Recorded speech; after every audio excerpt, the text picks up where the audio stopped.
Imagine that for over a decade, you have fought to reach the pinnacle of your profession.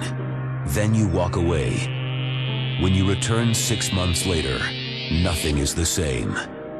I've been screwed by Shawn Michaels. I've been screwed by Stone Cold Steve Austin. You scratch my back and I'll stab yours. There is no respect. Everybody in that dressing room knows that I'm the best there is, the best there was, and the best there ever will be. Even your fans have changed. At the heart of this change is a man that spits in the face of your every accomplishment. Ever since you came back, you ain't done nothing but cry. He has attacked you physically and verbally. If you put the letter S in front of Hitman, you've had my exact opinion of Bret Hart.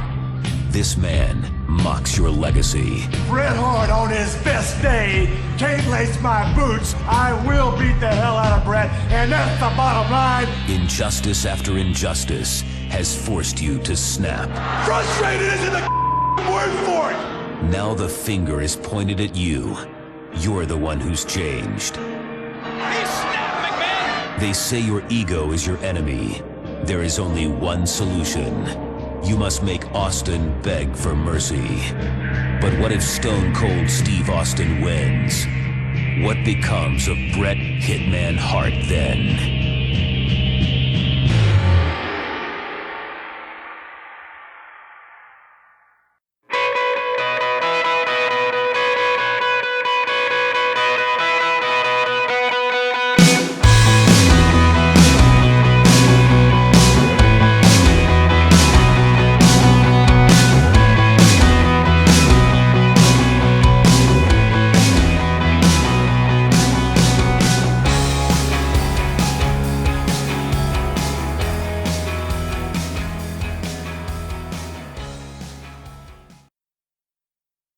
Hello, everybody, and welcome back to the Lawcast. This time, the march to WrestleMania continues as we cover what I will contend is one of the most fascinating WrestleManias of all time. It might not be a good show, but goddamn, it sure is interesting. It's WrestleMania 13. Heat! This show is not good, like by any stretch of the imagination, aside from a 22-minute stretch that obviously we're going to have to talk about. Aside from maybe the greatest match in pro wrestling history. Other than that, you know. Yeah, but I mean, like, to come as far as we have, 11 and 12 are such hopeless, barren wastelands of, like, no hope can enter here. And now all of a sudden, it's like, oh, there's potential stars in every match. Yes. They're doing stupid shit, but they're there. Yeah. And one star shines above them all on this night, and that is Stone Cold Steve Austin. At the end of this night, he is the motherfucking man. And if you're watching television around this time, it's pretty goddamn clear that it's Austin, Austin, Austin, Austin, and nobody else. The 6-month run he's had here, really since he started cutting promos on Bret, has just been unbelievable. He's been the best thing in wrestling. Every week, he's been knocking his promos out of the park. Yeah, I'm sure we're going to talk about like how Austin gets here and the lead up and all of that stuff. But like the most important thing to realize is Stone Cold Steve Austin during this, like I would say up until like 98, where he starts to get a little bit stale, and it is probably the greatest character in professional wrestling history. Like nobody's ever tapped into like the essence of like wild chaos like Stone Cold Steve Austin did, and just like vicious, mean, but also just like fun to watch, and you love, like he is just like some sort of demigod unleashed on earth. Yeah, he's funny but not cheesy. He's likable, but he doesn't pander. He's just everything, that perfect babyface tone they had not been able to hit for just years and years here. He's the perfect babyface for the 1990s. And the fascinating thing about Austin is that we've said a million times that like whenever they get somebody like Diesel or whenever they get somebody like Roman or whatever, that they keep ruining them by like altering what it is that they inherently are. And Austin is completely resistant to that. And I don't know if I know exactly why that is, because it's not like Vince McMahon's a wholly different person. He does the same stupid bullshit with every other top babyface he ever gets his hands on. But for some reason with Austin, the character doesn't have to change. And that's the magic of it, is that as he turns babyface and we're allowed to love him and he does all this cool stuff, he's still at heart the same vicious, maniacal bastard that he was as a heel. Yeah. Somehow he's the one guy they don't mess his character up when he gets over as a heel and turns face. And I don't know if that's just Vince realizing he's got a good thing and not wanting to touch it. Could be Vince Russo's influence. Or maybe it's just Austin himself actually having the balls to be like, Yes. no, fuck you. You don't change this. I'll do what I want. It just feels like, Steve Austin was so sick of the bullshit of wrestling that it was like he was either going to do things his way or he was going to go home. Yeah. And I mean, that's the perception that you get whenever you hear people talk about him during this era, is that he would just tell Vince, like, fuck no, I'm not doing that. Yeah. And Vince would listen because we're at a crossroads here. We're like, Roman Reigns can't do this because Vince doesn't need Roman. At the end of the day, Vince doesn't need anybody now. But at this time, Vince desperately needs Stone Cold Steve Austin or somebody to lift him out of the doldrums. Yeah, Steve Austin is the first ray of hope this company has had since like 1990. Yeah, so like Steve Austin has stroke like you can't believe by being the guy who actually saves this company. So Steve Austin could probably just do whatever the fuck he wants. So to set the stage for how we got here, WrestleMania 12 ended with Shawn Michaels achieving his boyhood dream, defeating Bret Hart in the 60-minute Iron Man match to win the World Wrestling Federation Championship.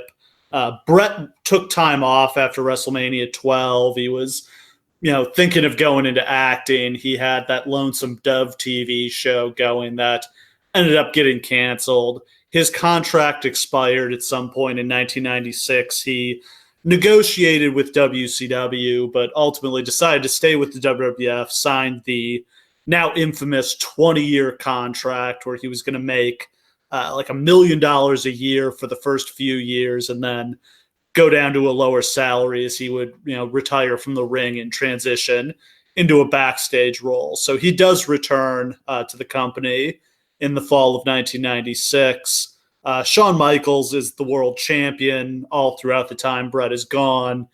They're trying with him, but it's just not really clicking. He doesn't really have the opponents he needs. They don't have a great sense of, what his character should be. He's just it's not the right fit. Again, they're kind of trying to pigeonhole him as a goody two-shoes babyface, which is not a character he's well suited to play at that point. Or at any point, because that's just so completely contrary to who he is in the 90s. Yeah. He's a shithead. He got over as a shithead, and he got over as a babyface, and then they changed him. It's kind of the running story they had in this era. Absolutely. All signs were pointing to a Bret-Shawn rematch at WrestleMania this year. The broad strokes of it is this time Bret will get his win back from Shawn. He'll turn heel while doing it, and then him and Shawn can have, their final rubber match where Bret puts over Shawn and, shows respect for him and turns back babyface in the process. That falls apart on the way into this show, as we'll cover in a little bit. Oh boy, does it ever. So Bret returns in October. He has a feud with Steve Austin. He asked to work with Austin just because he thought he was the best thing going in the company, and he was right. He wanted to work with Austin to help get him over, and he ultimately succeeded in doing that, although there were some twists and turns along the way. It must be said that, I have buried Bret Hart maybe once or twice on the show throughout the course of our run, but him choosing and wishing to put over Steve Austin here not only winds up basically saving the company, but it's a truly, I'm sure that there was stuff for him to get out of it too. I'm sure he just really wanted to work with somebody who could actually work, who had respect for him, unlike every other top guy in the company at that point, But I'm sure that he just really wanted this. But it's an altruistic thing that he does that genuinely helps the company. We covered Survivor Series 1996 back in November, a very enjoyable, historically important show. On that show, Bret beat Austin in an absolute classic match, and Sid beat Shawn Michaels in the main event to win the WWF Championship. As we had covered, that would have been Vader winning the title in the original plan, but Michaels didn't like working with Vader. Management lost faith in Vader, so they audibled to Sid instead. And by the time we get to this show, Vader is pretty much an afterthought. Like, of all the young guys that they have that are up and coming, and there are a lot of them, I can't help but wonder, like, if Vader had actually worked out, it would have helped them so much. If they could, like, be building to, like, an Austin Vader or a Shamrock Vader or a Rock versus Vader, like, you don't often get handed a top heel like that just on a silver platter, and it just doesn't work in such a spectacular way. I can't even think of like a corollary to that. Like somebody, like a gigantic star goes to another company and flops so hard that they become worthless within 6 months. Look, if you don't want to put the title on him, Sean doesn't want to work with him. Okay, it feels like there's a middle ground between that and burying him like they end up doing. Yeah, like literally, like somebody in the company, and maybe it is just Sean manipulating things, or maybe it's just Vince losing confidence in him, which is what it probably is. But like, it's clear that people making decisions in this company within 6 months are like, nah, this guy fucking sucks. Let's just run out the contract and get him out of here. Yeah, at a certain point, it really becomes apparent that they're trying just to get him to quit. Is their goal. They're just going to do whatever they can to make him to humiliate him until he quits. Which is kind of madness. Do you think, and let me just pitch a conspiracy theory here to you, because I love pitching conspiracy theories. Do you think that this being the first major free agent, other than since Flair, that Vince gets from WCW, it working out this poorly is one of the reasons why he refuses to put over WCW talent when they come over from then on? Man, Vince was never big. Once we got to the 90s, it seems like Vince was never big on bringing in guys from the other side. There's some exceptions to that. They did push Sid, but there's Sid a long and Flair of hesitance to push WCW guys when they come in. But like, this is the first one since like Sid and Flair, who Vince pushed hard when he got him. Yeah. And like those didn't last very long, but they were successful while he had them. But this goes so poorly, and like from here on, nobody gets a push when they come in. Everyone but meanwhile, Steve Austin is becoming their top star, and they're pushing Mick Foley. Like they brought in Mick Foley, gave him a feud with The Undertaker. He's in the same match as Vader here, but they clearly have much better plans for Vader. There's lots of ex-WCW talent on this card. Goldust, Triple H. I mean, I'd say a majority of the guys they're pushing at this point are guys who came in from WCW. Yeah, but I wonder if it makes a difference to Vince if they're like mid-carders he gets, who he puts his own stamp it's on. It's like, oh, I actually know how to use this guy. Unlike Vader was the WCW champion, was pretty much their top star in the early 90s. And the Vader here is the Vader from WCW. Because once you're a huge star to a certain extent, you can't really change their character. Whereas like mid-carders like Austin and Triple H and them, he's given them WWE characters. You know what I mean? Vince did want to call Vader the Mastodon so they could trademark it. The Mastodon. He's a big old Mastodon. There's like a 7-year period where Vince McMahon cannot successfully name anything. At the December In Your House pay-per-view, which was entitled It's Time for Vader, but by this point he was so far in the shitter he wasn't even on the card. Sid defended the title against Bret Hart successfully after Shawn Michaels accidentally hit Bret with a chair. Bret took the power bomb, and then the show ended with Bret and Shawn brawling. Once again, all signs are pointing to a Bret-Shawn match at WrestleMania. Yep. As far as historical oddities, Shotgun Saturday Night debuted on January 4th, 1997 from the Mirage, a New York City nightclub. I'm fascinated by Shotgun Saturday Night because this is one of the weirdest things they've ever done. There are some decisions that Vince McMahon has made during the course of WWE history that I don't understand how in the context of the other decisions that he's ever made, he gets to this place. Like, how do you get to, we're going to go to nightclubs and shoot guerrilla wrestling in the nightclubs with weird cameras and like different announcers and weird talent. And they're going to be like stage diving off the stages and stairs and shit. Like, and it's going to be on like in the middle of the night on syndicated TV. And like, we're going to like show tits and curse and like do all other kinds of crazy things. And maybe for Vince, it was just like, clearly Vince understands that they need to change. Yes. They're very slowly getting there. Yeah, it's clearly the idea has formulated in his head that, okay, we got to do something different. Maybe we got to be more adult. Like, we got to grow out of this G-rated era that we've been in. Okay.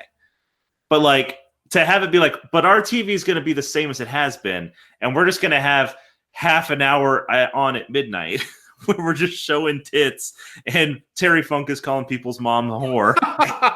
The Terry Funk promo is just one of my favorite things that ever happened. And just the idea that he was specifically told beforehand not to curse, and he still goes, "Your mother's a whore." Jim Ross, you oaky asshole. Yeah. So they try this for a little while with the weird venues, the nightclubs, the strip clubs. I think they did one from like Penn Station in New York City, or maybe it was Grand Central Station, but New York subway station. And then they just kind of give up on it because it's a waste of money. Nobody's watching it. And it just becomes something they tape before Raw. It just becomes another B show. But for this like 3 months it lasted, it was fascinating. Yep. The Royal Rumble goes down in San Antonio. We are going to have to cover this at some point. This is one of the most fascinating shows in WWF history. They managed to jam 60,000 people into the Alamo Dome to see Shawn Michaels win back the WWF title from Sid. You know, great crowning babyface moment for Shawn there. And then in the Royal Rumble, they pulled a swerve and had Steve Austin win. Bret Hart was going to win, but then Vince Russo got on Livewire, shot his mouth off. They did a panel segment asking for Royal Rumble predictions, and Russo said something like, "Guys, it's obvious Bret Hart's winning the Royal Rumble." And then when they asked him for who his second choice was, he wouldn't give one because he said it's obviously going to be Bret Hart. And Vince felt like he was giving away the finish to the Royal Rumble in the way he was talking about it. Now, so they decided to swerve it. I love this story because it just illustrates like a level of like just stubborn stupidity on Vince Russo's part. Like, yes, it is obvious that Bret Hart is going to win the Royal Rumble, but it's your job to lie. Yeah. Like, why the fuck were they putting Vince Russo on TV anyway? That's a great point. Why? Is he even a full-time member of the writing team yet? He's doing the magazine and he's sitting in on the creative meetings at this point. I can't even imagine who else is on Livewire at that point, honestly. Cornette, which is amazing to watch in retrospect. It's like Cornette, Russo, and Sonny, and sometimes JR.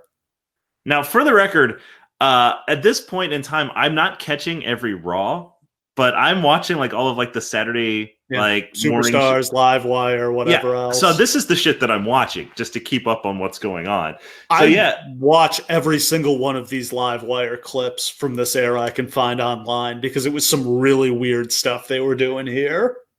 It's just, you can tell when a show is being produced without Vince paying attention to it because it just feels so much freer and weirder. Well, they also do stuff like they have Russo interview Vince and like kind of shit on the product and like be like, when are we going to get to see some new guys on top? You know, why is it always the same guys? They talk about what's going on in WCW. Like they're taking real live calls where people are like, what do you think of Roddy Piper coming in to fight Hogan in WCW? Like, it's just crazy. That's just so contrary to like every other thing that they've ever done in relation to any other promotion ever. During any other point. Desperation is the mother of invention, I guess. And like that's also going to lead to those Cornette clips, which I don't even remember exactly where in all of this timeline those go, where he just starts coming on the show and just like bitching about WCW for like that's in the fall. That's like around the Hell in a Cell match. But yeah, in the same vein, they're putting Vince Russo on or Jim Cornette on Raw to do shoot interviews. about how much WCW sucks. Like, it's like, what is happening right now? Yeah. It's a very strange. I love this year. I love 1997. Like, I will take 1997 over like the rest of the Attitude Era, not because it's better, but just because it's more interesting. Because this company has no idea what it's doing. They're just flailing and coming up with. Sometimes they're striking gold, and a lot of times they're striking out. Yeah, the true success of the Attitude Era is when Vince does hit on something that does work. He is capable enough to actually do something with it. And so they're throwing literally like thousands of ideas at the wall just to see if they stick. And like the 10 that do, they run with them and they all turn into money. It's just, man, they're just throwing everything just to be like, do you like this? Do you like this? Do you like this? Yeah, this is just like the one year in WWF history where guys just like show up on Raw and are on Raw for like a week and then they're gone just because they're being so experimental at this point. Yeah, just giving anything a try. Who cares? Let's just see if it works. Fuck. Yeah, they're doing Raws from other countries where they're just like they have multiple Raws this year where it's like partially from another country and then they've got part of the roster in the US for like a small venue show, just stuff they don't do any other time. This also feels like the time in WWE history where the talent has the most power over what they do. Like there's so many points where like, let's just talk about China, who gets brought in basically just because like Hunter and Sean just meet her at a bar and are just like, hey, she's cool. Let's put her on TV with us. And they do. And they just do it. And they push her immediately. Yeah. And she gets over. She's already a star on this show. Yeah, it's just one of those things where it feels like guys are just improvising their asses off and Vince is running with it. So Austin won the Royal Rumble. Brett threw him out, but the referees didn't see it. He got back in the ring and he eliminated Brett and Vader and Undertaker to win. Because he cheated to win, Gorilla Monsoon ordered basically a redo match for the February In Your House. In Your House Final Four, it would be a four corners match between Brett, Austin, Vader, and Undertaker. The winner would face Michaels for the WWF title at WrestleMania. They had always been promoting this as Final Four, so I think this was always going to be a controversial finish at the Rumble. I just think Brett was going to be the one who won controversially, right. And then he would have to like defend his title shot at the pay-per-view, and it would just give Brett more fodder to complain about being screwed. Though honestly, it makes more sense for it to be Austin because Austin kind of needs this rub to be like in that match with those other guys. And so he gets over. Austin's basically a mid-carder up until like Survivor Series. And even then, he's not really a main event year yet. So by the time you get to February, he's actually a main eventer. It happens really fast. Yeah, no, winning the Rumble was a huge deal for him. And that's one thing I'm just going to hit on throughout this is how much of this happens by accident with Austin. Yes. There's 15 weird things that happen on the way into this show that result in him getting this match with Brett and it going down the way that it does and him becoming a star coming out of it. And let's be clear. Like, I don't want to get crazy or anything. But if this show does not work out pretty much exactly the way that it does, I'm not sure Austin becomes Austin. So I'm sure that to some degree he's a big star, but I don't know that he can become the star he became without this show going exactly the way that it did. If he wrestles the British Bulldog on this show like he was going to, does Vince see it in Austin? Do they go with him the way they end up? I don't know. Do the fans turn him and decide that he's the one? If he's not up against a whiny Bret Hart who they're also ready to turn. Like, I don't think so. Because they're still pushing him as a heel on the way into this show. Because I think Davey Boy was turning face. And there's absolutely no way that, like, British Bulldog versus Steve Austin would result in anything but a boring-ass 10-minute match. Yeah. And if, like, this is main evented by Bret versus Shawn, Shawn's still going to be definitively the top babyface of this company. Instead, at the end of the show, they're looking for a new top babyface that Austin slides into. So somewhere around this point, Vince starts getting panicky and he decides he actually wants the main event to be Taker versus Sid for the title at WrestleMania.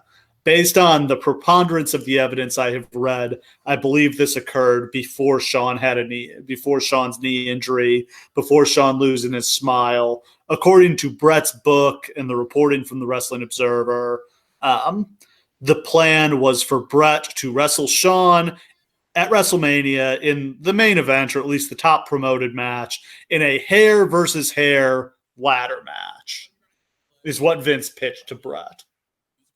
Now, Steve, what the fuck is a hair versus hair ladder match? I mean, what's hanging from the top? Is it Clippers? Beefcake? Brutus Beefcake.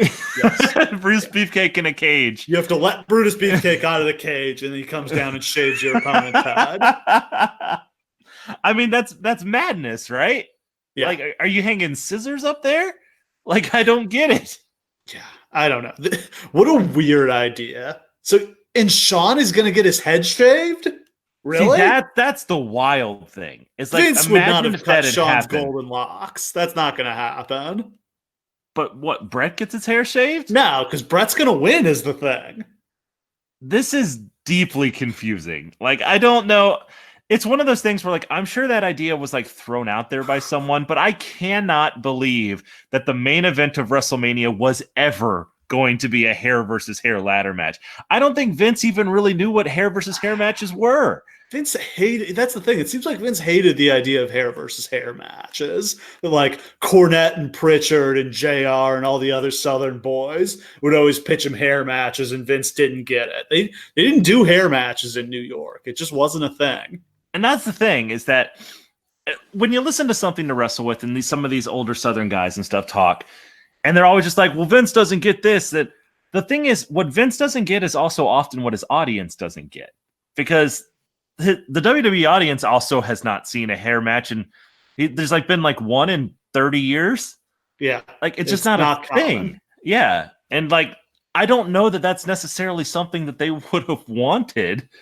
It's like, especially if Sean's the baby face and he gets his head shaved, like, I don't know. You're kind of killing that character. Yep. On February 3rd, Raw expanded to 2 hours. They did not have 2 hours of good content at this point, but I think they felt the need to keep up with Nitro, and they could generate some more revenue with an extra hour of ad sales. These Raws in 1997 are rough. Yeah. The 1 hour Raws were pretty solid because it was just like, okay, we got our Brett segment, our Undertaker segment, our Austin segment, just cruising right through a nice lean hour. Yeah, when they try to pack 2 hours of stuff, they don't have it. Oh, you're just getting all sorts of like long headbangers matches, and the mid card of this company is such absolute trash. It's irritating. I would argue that like Raw didn't become like a really good show from start to finish until like late 99. Like, it takes a long time for this company to be solid from top to bottom. So our plan, Undertaker versus Sid for the title, Brett versus Sean, Austin versus Bulldog, I guess. Who cares about the rest? Yeah. But there's a problem.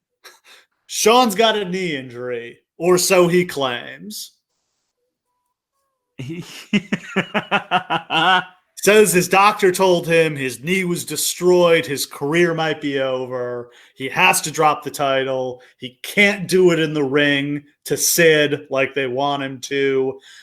He may have always been supposed to drop the title to Sid here, but especially after he had the injury, they were like, okay, can you do a quick match with Sid? You know, he'll goad you into the match. We'll make it clear you're hurt and you shouldn't be wrestling, and Sid will beat you quick. That didn't work for Sean, brother. So he's just going to give the title up. This is one of the all-time weirdest moments in wrestling history because surreal. He tells everyone that he has a knee injury. Yeah. And then they're like, fine, just go on Raw, whatever, surrender the belt, whatever. And then he delivers the promo. This promo is so weird and like it's off. It's just not right. It's not what they were looking for. Like, it really seems like in the promo, he's explaining to the crowd, I'm not actually injured. No. I just really don't want to be here. Yeah. Well, he was depressed, and like, we don't talk much about mental health in wrestling, but like, he was depressed. He was overcome with anxiety trying to be the champion. He just needed some time off. Now, ideally, he could have kept going to WrestleMania and then taken some time off after WrestleMania, but didn't really want to do the jobs he was going to have to do on the way to get there. Yeah. I mean, here's the thing, is that he's been buried for 30 years because of this promo and because of this situation. However, he is not the first champion to ever buckle under the pressure of being the top guy. Eddie Guerrero. Yeah, Eddie Guerrero famously, it's pretty much what killed him. Like, among many other things, obviously, but like, it's so much pressure, especially during this time where the company's literally going to die if you don't draw money. Yeah, the company is hanging on a thread here, and every single house is life and death, especially WrestleMania. Like, WrestleMania is everybody's payday here. Yeah, and meanwhile, like, the top of the company at this point is so deeply political. Like, probably the worst that it ever was in terms of just like people coming for you. They want your spot. They want the belt. They want everything. And they're like, it's got to be an incredible amount of pressure. Don't get me wrong. It was very deeply stupid of Sean to do this in this way, but I'm sympathetic to the idea of a guy with a serious drug habit dealing with depression and anxiety under these circumstances. I don't think that the narrative that we've always placed on it is fair to him. I really don't. Yeah, I tend to agree. That said, it was fucking weird. Yeah, it's just, again, so he comes out, he's doing this interview. He's all sad. He's talking about how he's got this knee injury. The crowd, like, shits on him. The crowd is chanting for Sid. By 2 minutes into the promo, the crowd is chanting for Sid. And then, as it seems like the promo should be wrapping up, he veers left. And he's like, well, I was talking to my mom the other day, and she said, you don't smile anymore. And I've lost a lot of things while I've been champion, and one of those things I lost was my smile. So I'm going to have to go away and go see if I can find that again. What? Yeah. I mean, all you had to do was come out and be like, guys, my knee's shredded up. I love you all so much. I'll be back as soon as I can, but I just can't defend this belt. Batista got this art down to a science because he did this promo like 8 times. 15 times, yeah. Fuck. How many times did he have to do this over the years? But like, he keeps going and go. It's like a 10-minute promo. Yeah. And you got to imagine Vince is in the back like, what the fuck is this? Because he like barely even mentions his knee. It's all about his smile. Oh boy. He must have been in a bad way at this point to have actually said these words out loud and thought that people would be sympathetic to him. Ooh. So, instead of the plan, also I should mention, this all happened on a Thursday episode of Raw entitled Thursday, Raw, Thursday. I love Thursday, Raw, Thursday. What the fuck? It's from Lowell, Massachusetts on February 13th.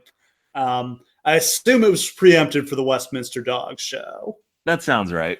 Hey, the dog show was over. The dog show was drawing better ratings than Raw was at this point. Oh, no, quite. When did you start watching Raw as a kid? 98.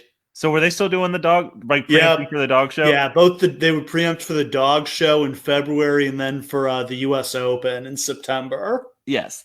My whole childhood, I vividly remember the horror of waiting all week for Raw, turning it on, and it's the fucking dog show again. Yeah, at least this is when they start to get it where they'll put them on a different night of the week. So it'll be a Thursday, or then, we covered the St. Valentine's Day Mask or Go Home show was on a Saturday night. They would at least get something. But yeah, for a couple of years there, they would just be off for like 2 weeks on the way into WrestleMania, which is really bad timing. And the thing is that this is back in the days before the internet or anything like that. So if you're a kid trying to tune in to watch Raw and the dog show's on, you don't get any information. Like, there's not like a bar across the bottom of the screen like WWE Raw has been preempted and will be seen next week or will be seen on Thursday. Like, I sat through multiple entire dog shows just waiting to see if Raw would be on afterwards. And then it'd be like silk stockings or whatever bullshit USA put on after Raw usually. Like, it was seriously the worst. So I should mention, Sean's supposedly career-ending knee injury ended up not even requiring surgery. He was back in 6 weeks. Yeah, it's pretty clear that it had nothing to do with the knee. He just needed a break. 100% could have worked through this knee injury. If he was going over Brett at WrestleMania, he would have worked through it. Oh, God, yeah. Yeah. Like, frankly, walk through hell to go over Bret Hart in 1997. I mean, let's be clear. Like, this is like the reason why that famous urban legend of Undertaker taping his fist at the curtain at WrestleMania 14 is the case, because he bailed on everybody here. Shawn Michaels never jobbed titles. Like, we went over this in one of our other episodes. We went over his history of somehow never losing his titles in the ring. And frankly, that'll wind up making it even bigger that he actually does put Steve over, because that's the only one person who ever gets over on Shawn Michaels. I think it was just he was not going to let it be his legacy that he was the guy who pulled out of WrestleMania 2 years in a row because he didn't want to do jobs, which would have 100% been what he was remembered for at that point. Yeah, doing the job clean for Austin put him on the right side of history. That probably saved, because then when he came back in 2002, he didn't have any of the baggage of what a shithead Shawn Michaels is. Yeah, absolutely. So they put the WWF title on the line in the Final Four match at the February pay-per-view. So Raw Thursday happened on Thursday, of course. The pay-per-view was Sunday. I love that I just felt the need to clarify that, but it was the Thursday before the pay-per-view. The pay-per-view was like 3 days later. I'm so happy you just said those words. So that match, it was a 4 corners match. You could be eliminated by pinfall, submission, or being thrown over the top rope. If you've never seen this, you need to. It's a fucking banger. A 30-minute war between these 4 guys. Vader bleeds like a stuck pig after he gashes his eye on the steps. Austin blows out his knee, slipping on the apron. All kinds of crazy shit happens in this match. After 30 minutes, Brett emerges as champion. Austin got thrown out of the match first, came back in to interfere, tried to screw Brett, instead ended up distracting Undertaker and helping Brett win the title. Man, this is a wild, amazing match. Like, I don't know if we're ever going to get a chance to like cover it at some point. I hope we do, because like this is also like a really shit show other than this one match. Yeah, sounds familiar, doesn't it? Yeah, but like this is awesome, and like these 4 guys are just tearing the house down. Yeah. So they announced Sid was supposed to get his title shot on that Thursday Raw. They announced that instead he would face the winner of the Final Four match the next night on Raw. As Raw comes on the air that night, they announced that Undertaker is the number 1 contender for WrestleMania. He will wrestle Bret Hart or Sid, whoever emerges from their match that night as the world champion. Nice. So Bret and Sid face off that night, February 17th from Nashville. They did a cool ratings tease here where they announced Bret and Sid were going to open the show, and they come out to do their match, but Austin interferes and attacks Bret, and then he clips Sid's knee, and Sid is hurt, and they say, okay, we can't do the match right now. And then they say, okay, we're going to do the match at the top of the hour at 10 o'clock. And then once again, they come out to do the match, but Austin attacks Bret again, and they can't do the match again. So they say, okay, we're going to do the match in the main event. And they do finally manage to get the match in the ring. They have the match. Bret gets Sid in the sharpshooter. Austin shows up, hits Bret in the head with a chair. Sid nails Bret with the power bomb, pins him to win the WWF title. And shockingly, Bret Hart's title reign lasts only 24 hours. the best thing about this show, and would go on to become the best thing about Raw in general, is just the idea that Steve Austin is a plague that you can't get rid of. Yeah. There's nothing that's going to stop him from coming for you if he wants to come for you.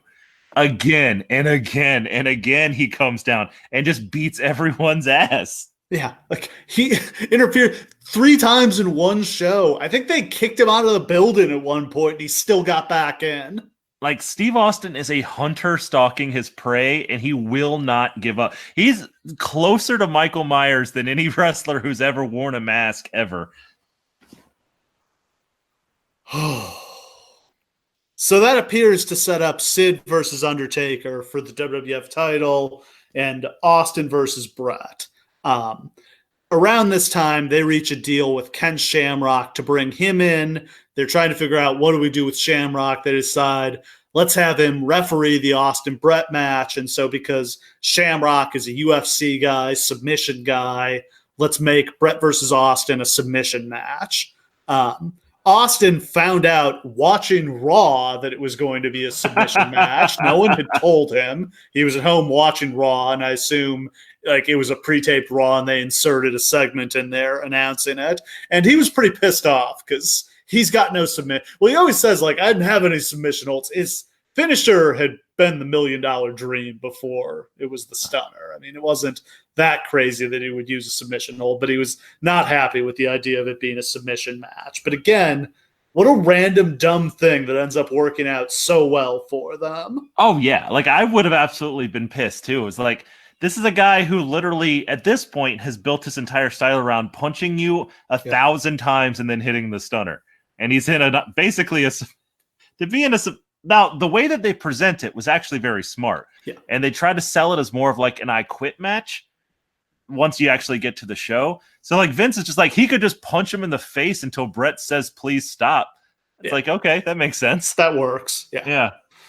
Or he could, or they foreshadow, like, what if he just knocks him out? Well, that'll be a submission. Yeah. There's really no build or heat to Undertaker versus Sid. Like, there's one episode of Raw where they have them team up and Sid turns on Taker and hits him with the power bomb. And like, that's it. There's no heat or build for that. Yeah. Part of the reason this show didn't draw for shit. I mean, in fairness, like the entire main event has all been feuding with each other for the past 3 months. So like, it would be hard to pull any one match out of that.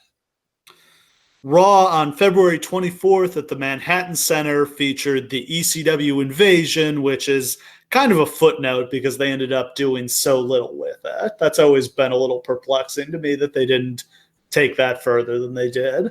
It's one of those things that they've always sort of patted themselves on the back for and put on all the highlight reels and stuff like that. It genuinely doesn't go anywhere. Like, it doesn't build to like a big ECW versus WWE match or anything. No. Do you think it was ever meant to? I don't know what it was meant to do. It was meant to...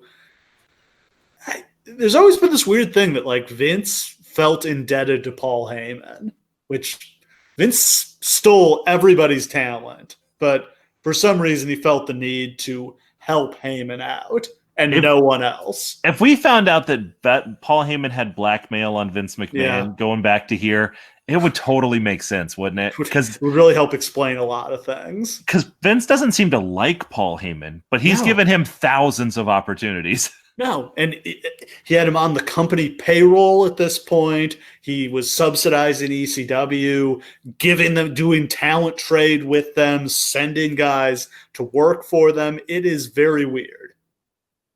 Yeah.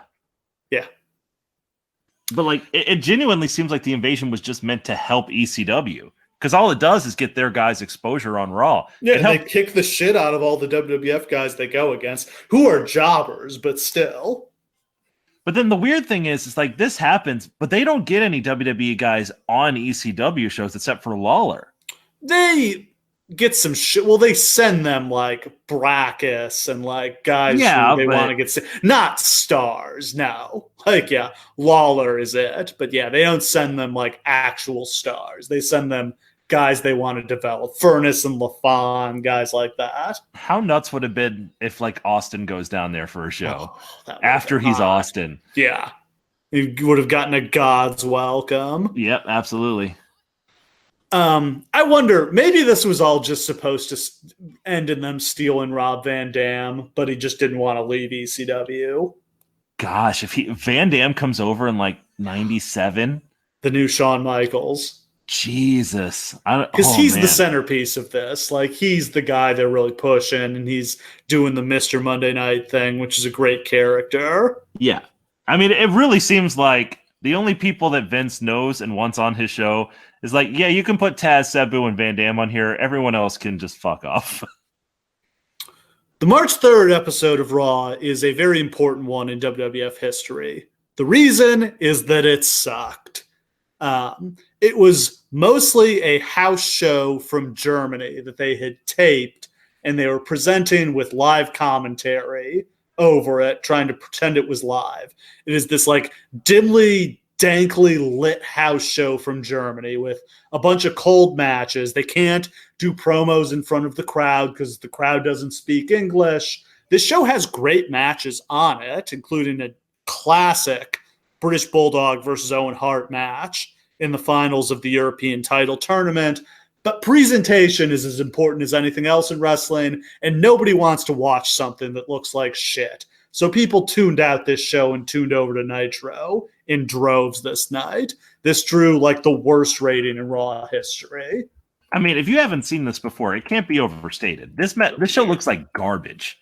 It literally looks like a fan taped it from the crowd, and it's trash. Like if you were just like channel surfing through and you saw this, you'd be like, ew, gross. And you would just keep going. It doesn't even look like wrestling half the time. It's very, very bad. So for Jim Cornette tell this story many times of like getting to the office the next day and immediately being told like, hey, there's a meeting up in Vince's office. Like you need to get up there. And he gets there and Vince is just furious. And he's like, that was the worst Raw ever. Like we need to change shit up. And he's like, Russo, you're in charge. Like not actually, but this is when Vince Russo really assumes a position of power on the creative team. Now, the fascinating thing about Russo's rise to power is just that basically he got it through persistence. Yeah. Like he got his job through persistence. He just kept calling the office and writing letters to Linda McMahon until they hired him. And then he rises up to be the editor of the magazine, which nobody gives a shit about because which is what allows him to like make up his own storylines for the magazine and like turn the magazine into a really cutting edge and interesting thing that's like giving fans the inside story. Yeah. And so like, I don't know at what point Vince kind of catches wind of this or if Russo's this whole time just like pitching him storylines or like just like sending him over like letters with like his stuff in it. But whatever the case, maybe I just love the idea that Vince is like walking through like the lobby on the way to his office and like picks up the Raw magazine and reads it for the first time in 6 years. And he's like, what the fuck is this? That's a good idea. Well, yeah. So the story I've heard is he literally like slapped the magazine down on the table and was like, this is what our show needs to be. Like, that's pretty amazing. Wow. So Vince Russo gets called up from not even the minor leagues, from like out of the stands. Yeah, in order to be the magazine. It's like if somebody writing for the website today was put in charge of the creative team. It's about to say, hey, that was a pretty good article you wrote on the network. Like, go ahead and you're the head writer now. Yeah. Again, desperation. So lots of things change here. The March 10th episode, 1 week later, is the debut of Raw is War. This is where we get the classic Raw set with the black curtain, the big black Titantron, the ramp. We get a new theme song, The Beautiful People by Marilyn Manson, which is an awesome intro song for a wrestling show. So awesome they use it again later. Yep, they used it again for SmackDown in 2002. It only lasted a few weeks here. I don't remember. Do they edit this out on the network? They probably do. I think they do. Yeah, they don't pay. I think that was always the issue. It was just like they didn't want to pay the music right fees. But I like the tone it set using it for a few weeks before they switched over to something more generic. It's also such a weirdly relevant song for them to use. Like, it's so much more like, oh shit, Marilyn Manson's actually a relevant artist. Yeah, Marilyn Manson was hot back then. Yeah. And he was counterculture. He was controversial. And more importantly, he was hot with an audience that they hadn't been going after before. Yeah. Like, he's hot with like teenage boys, which suddenly they seem to realize like, oh, hey, we can cater to this group. Yeah. They're writing their show for 18-year-olds instead of 8-year-olds now. Yeah. And that's the success of the Attitude Era, is that 30-somethings and 8-year-olds were already watching and they kept watching. And then you just got this whole other group in. Yeah. We also get the new intro where Steve Austin walks through the exploding warehouse, which was put over before as like, again, the best introduction you can have to a wrestling show. This is still the coolest introduction to any wrestling show ever. Like, there's never going to be just like Steve Austin comes like lurching in off camera into the warehouse, explosions going off behind him. This is the coolest thing any wrestler's ever gotten to do. Like, this is some shit right here. Yeah, well, every other intro to a wrestling show is just clips of guys doing stuff. Like, this is something very different. This catches your attention. Ironically, probably the second best intro to a wrestling show is Nitro. Like, during this period, where just like them broadcasting people in the buildings, and then the manhole fire running explodes down the street, and boom, the big explosion. Yeah. Yep.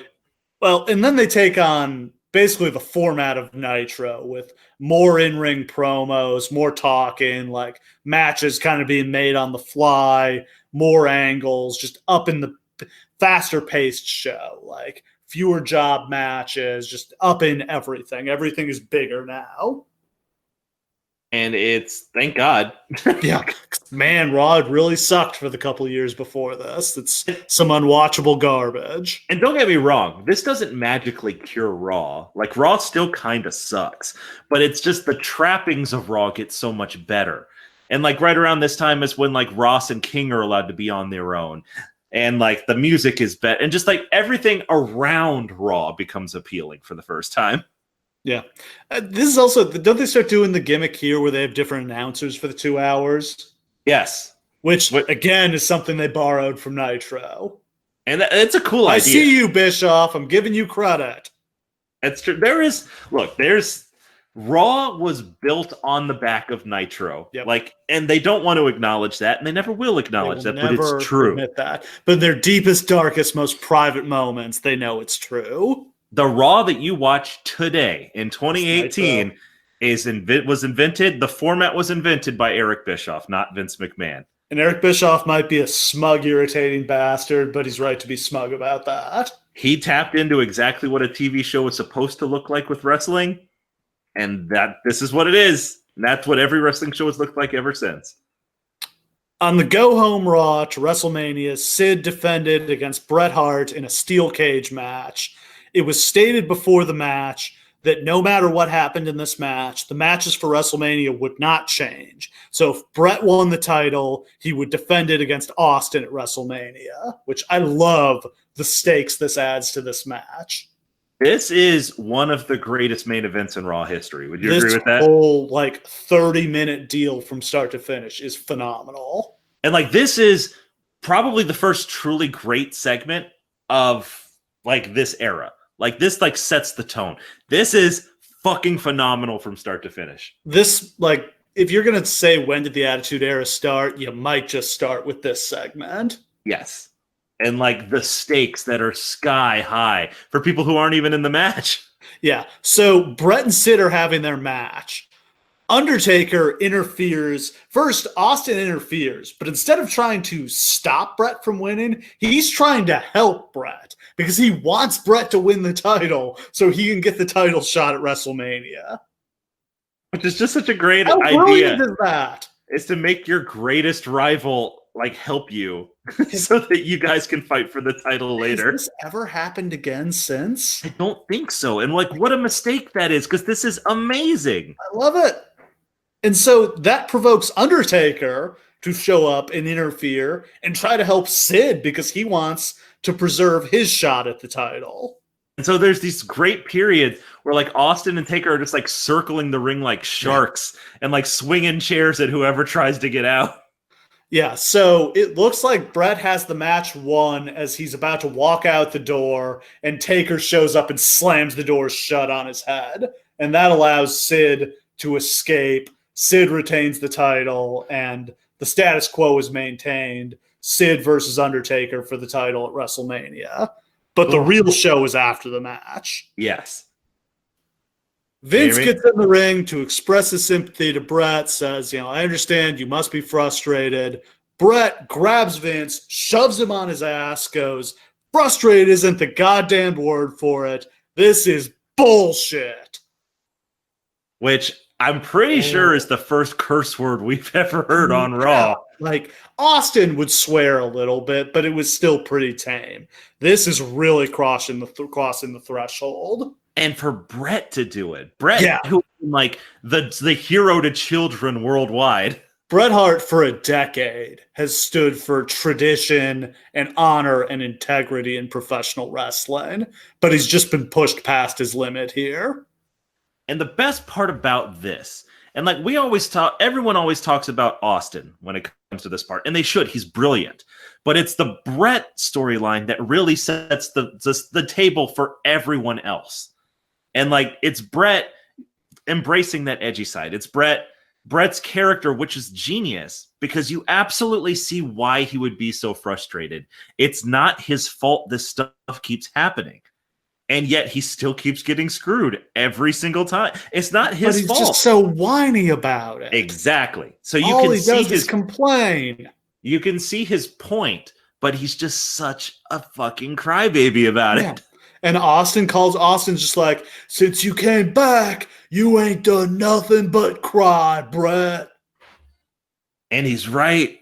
Yeah. And Steve Austin never cries. That's the thing. No. Steve Austin just keeps coming. And like Brett feels entitled to more respect than he's getting, while meanwhile he's being surrounded by all these disrespectful assholes. And so that's what really splits it into Canada versus the United States. Because Canada's just like, we support you, Brett. We don't care how much you cry. Whereas all the US fans are like, fuck this guy. What a whiny jerk.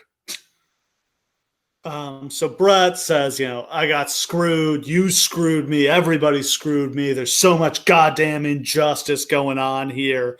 Austin comes up on the Titantron, taunts Brett, says, you're such a loser. Even though I tried to help you win, you still couldn't do it. You couldn't get it done. Brett says they call you Stone Cold because your stones are so cold you won't come out here and fight me. At this point, Austin comes down the aisle to fight Brett. Eventually, Sid shows up too. Undertaker comes out. Everybody is fighting everybody. Referees try to break up the fight. Brett punches Pat Patterson, which causes Vince to call him a son of a bitch on commentary. Yeah. And like here's the deal is that Vince McMahon never got personal on commentary. It's always just a show. What a maneuver. Yeah, it's such like a clear like car salesman like, I'm just the presenter of this wacky television program. We borrow from elements of comedy, soap opera, action adventure. This is the very first and only time that Vince McMahon, the human being, comes out. And like it's so impactful. And it just feels like the whole show is breaking apart. Yeah. People, they're like fighting all over the fucking place. It's chaos. Like there's never been anything like this on a TV show for wrestling before that I've ever seen before that. It's so great. Vince goes, this is not the legacy of Bret Hart we will remember. Not this cursing, this brawling, this whining. The other thing is, this is like, I feel like the first time they did an overrun, this show must have gone like 15 minutes past 11. Like this went way over time. And they must have told USA in advance they were going to do that. Otherwise, it would have just been like, as Brett's shoving Vince, it cuts off into La Femme Nikita or whatever. Yeah. I think this is where they had the crawl on the bottom of the screen being like, La Femme Nikita will begin when Raw concludes. Which nobody gives a shit. La Femme Nikita was over. Yeah, okay. But yeah, so in the middle of this, as everyone is fighting everyone and everything has gone to hell, Shawn Michaels shows up and walks down. He doesn't really do anything. He just kind of walks to the ring and like grabs a chair, but like just another combustible element thrown into this situation. Yes. And like this is the only time that I can ever really remember where every single person in the entire main event scene is feuding with everyone else in the entire main event scene at the same time. They're all dicks. Yes. They're all have a reason to hate one another that you intimately understand, and they do.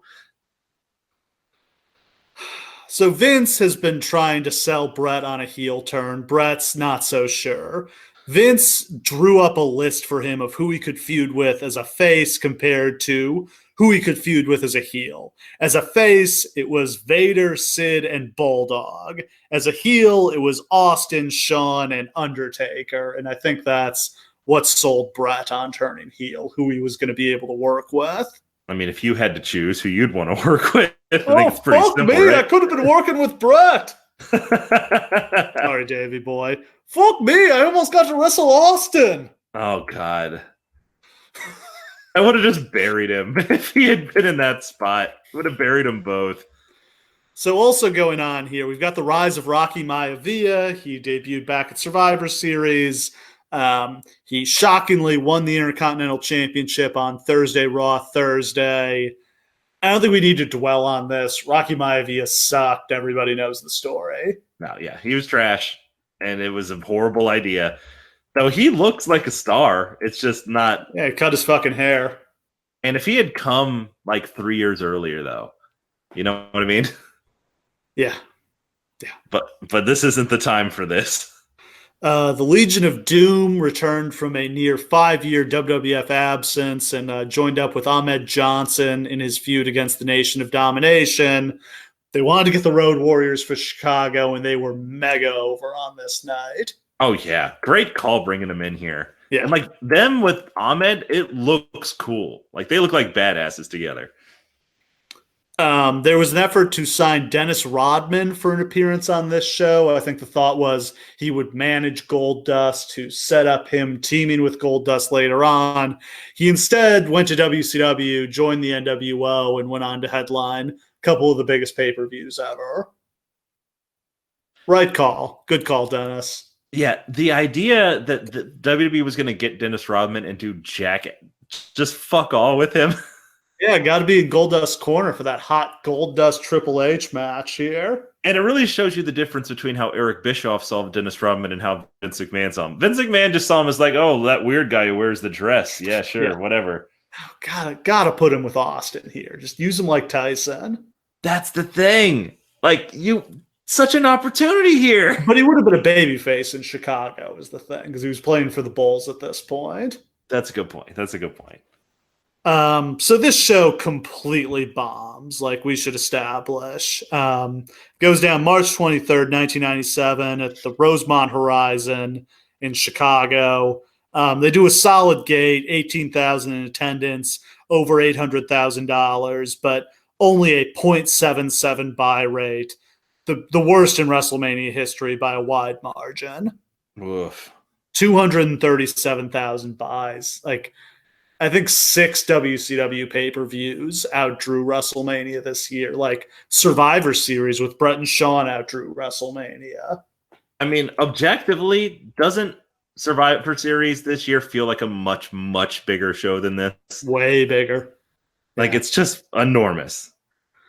Yeah. I mean, I don't think it's any surprise this show bombed, and I don't really think it's a slight on anybody involved. Like, they had to audible. I mean, they were still messing with the main event, like the Raw before the show. As much as that was cool, like, they just had no heat on Undertaker versus Sid. Austin Brett, yeah, it's a good feud, but we saw them wrestle each other a couple months before this. They just didn't have anything that was going to draw here. And like, people are very critical when they talk about this show and like, why are you putting Taker and Sid on the main event? Let's look at the last couple WrestleManias. It's not like WrestleMania is the end all be all of this company at this point. Just let's be clear about that. The only thing that's keeping WrestleMania from going the way of Starrcade is Vince McMahon's desperate attempt to remind you of the history of the first couple WrestleManias at the beginning of every show. Only in Vince McMahon's mind is WrestleMania still an enormous deal. And through tireless efforts, he'll eventually get it back there. But like, this isn't weird. The last 3 years, WrestleMania has been shit. Nobody cared about it. So on commentary, we've got the team of Vince McMahon, Jerry Lawler, and thank God we've got Jim Ross back. Oh, sweet Jesus. I was so happy to see him. Vince McMahon's final WrestleMania on commentary. And it can't come soon enough. He is the shit on this night. He's gotten worse. Like, this is the point where he's clearly not into commentary. And like, the thing is that after that moment where he shows like a very human side, you need him to change. Yeah. And he just doesn't. He like doubles down on the what a maneuver and boy, what an excellent spectacle this is. The extravaganza of all time. It's just, it feels phony. As the rest of the product begins to feel more real, he just is clearly more phony than ever. The opening package recaps the history of WrestleMania without Hulk Hogan or Macho Man or Roddy Piper or all those other guys who are now in WCW, or the Warrior, because fuck that guy. Yep. Yeah.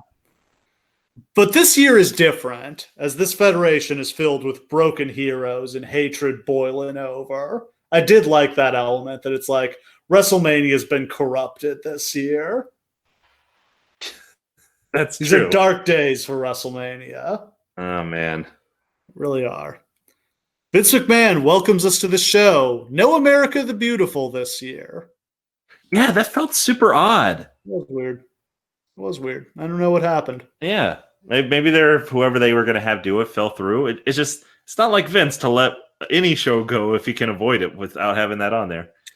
We've got a simple stage, a small entryway with the WrestleMania logo on it. Just does not feel like a big show at all. No. In fact, when we eventually get to the one and only like dollar that they put into production, which is Austin's entrance, that's a cool thing, but like literally nobody else gets even a thought to something different aside from some mist.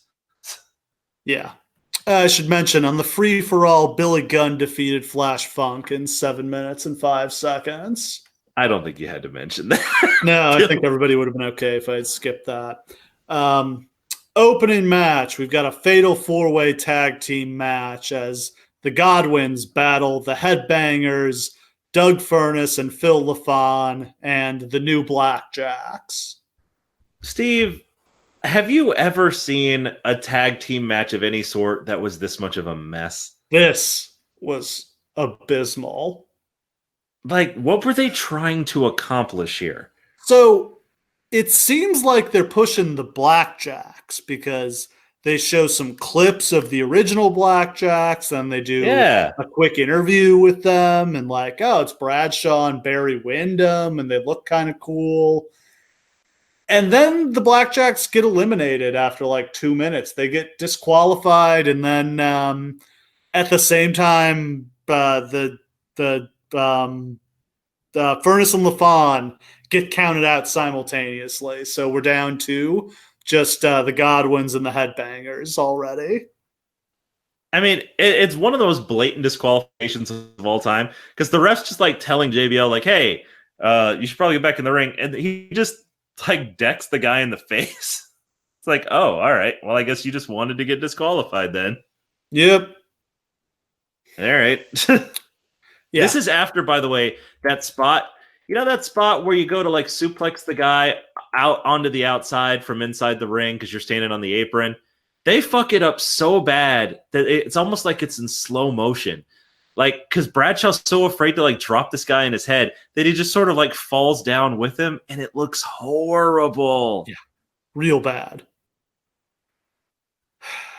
King on commentary. There's one good thing about being a dumb guy from Arkansas. You may get to be the president of the United States someday.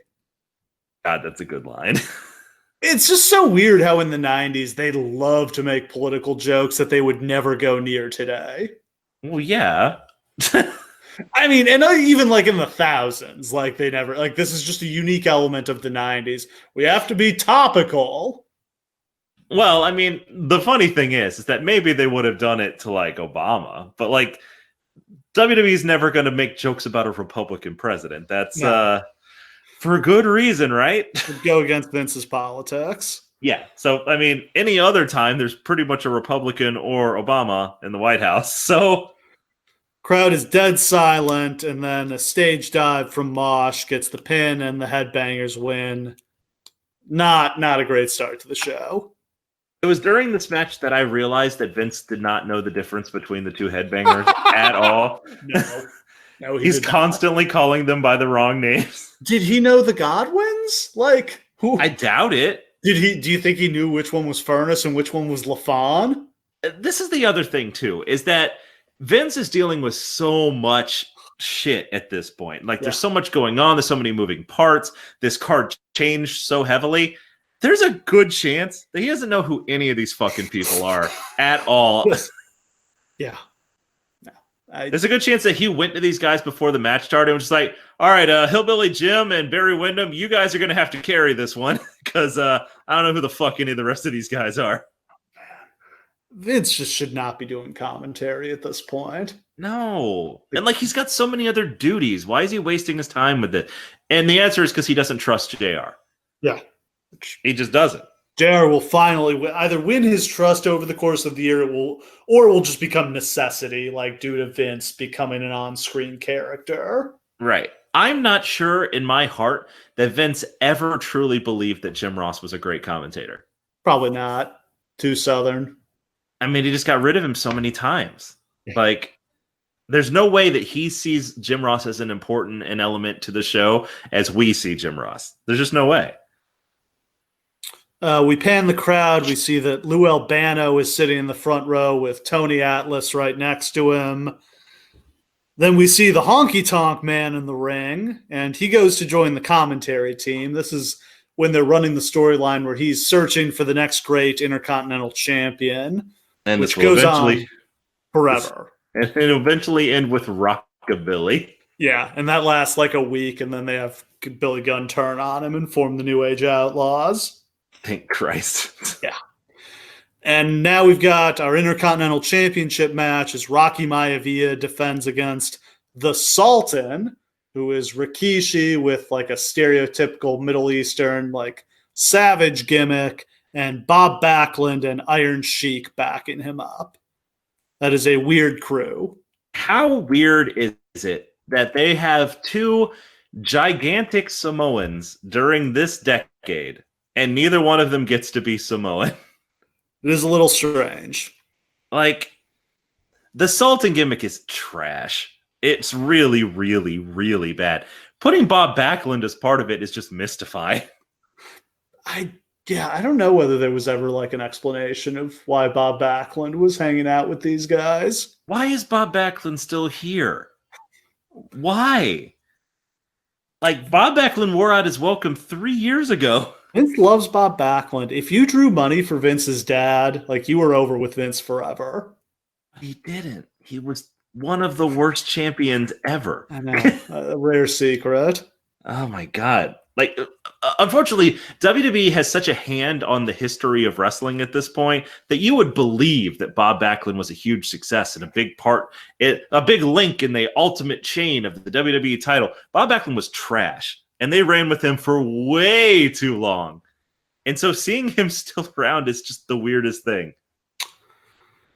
So this goes like all of Rocky Maivia's matches. He gets his ass kicked the whole time and then wins with a roll-up out of nowhere. I don't know how they thought this was supposed to make him seem good. I don't know. And then his dad gets involved. Oh, God, that's so bad. So yeah, the heels all beat him up. They put the boots to him. Rocky Johnson jumps the rail and gets in the ring. Tony Atlas, who they've just shown at ringside, does not get in the ring to help his tag team partner and his son. He just sits there and watches. Yep. Here's the deal, too. Rocky Johnson's heyday was really before most of WWF's audience existed. Like, that was pre-85, pre-Hogan. It's like pre-WrestleMania, yeah. So, like, people don't know who that is. It doesn't matter that he's the son of Rocky Johnson and Peter Maivia. Dad is coming to bail you out. It's so reminiscent of when Rock had to come out at the Rumble to save Roman. And got a similar reaction, frankly. Yeah. Because this doesn't make your baby faces look cool or strong or anything. It just makes them look like protected, which is not what you want your baby faces to be. Then Todd Pettengill interviews Ken Shamrock, who says he'll call the match right down the middle tonight and he won't be intimidated. Shamrock looks like $1 trillion billion here. And like he's a pretty good promo here. He's they show so that clip ripped.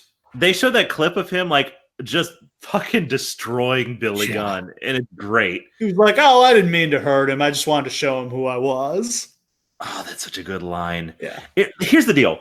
After this show, WWE has 3 money players for a decade to come. Like, if you're coming out of this and you're like, you know what? That Rocky Maivia kid, he's got something, even though they're fucking him up. Yeah. That's this Austin guy. Straight to the moon. And Shamrock. That's the guy.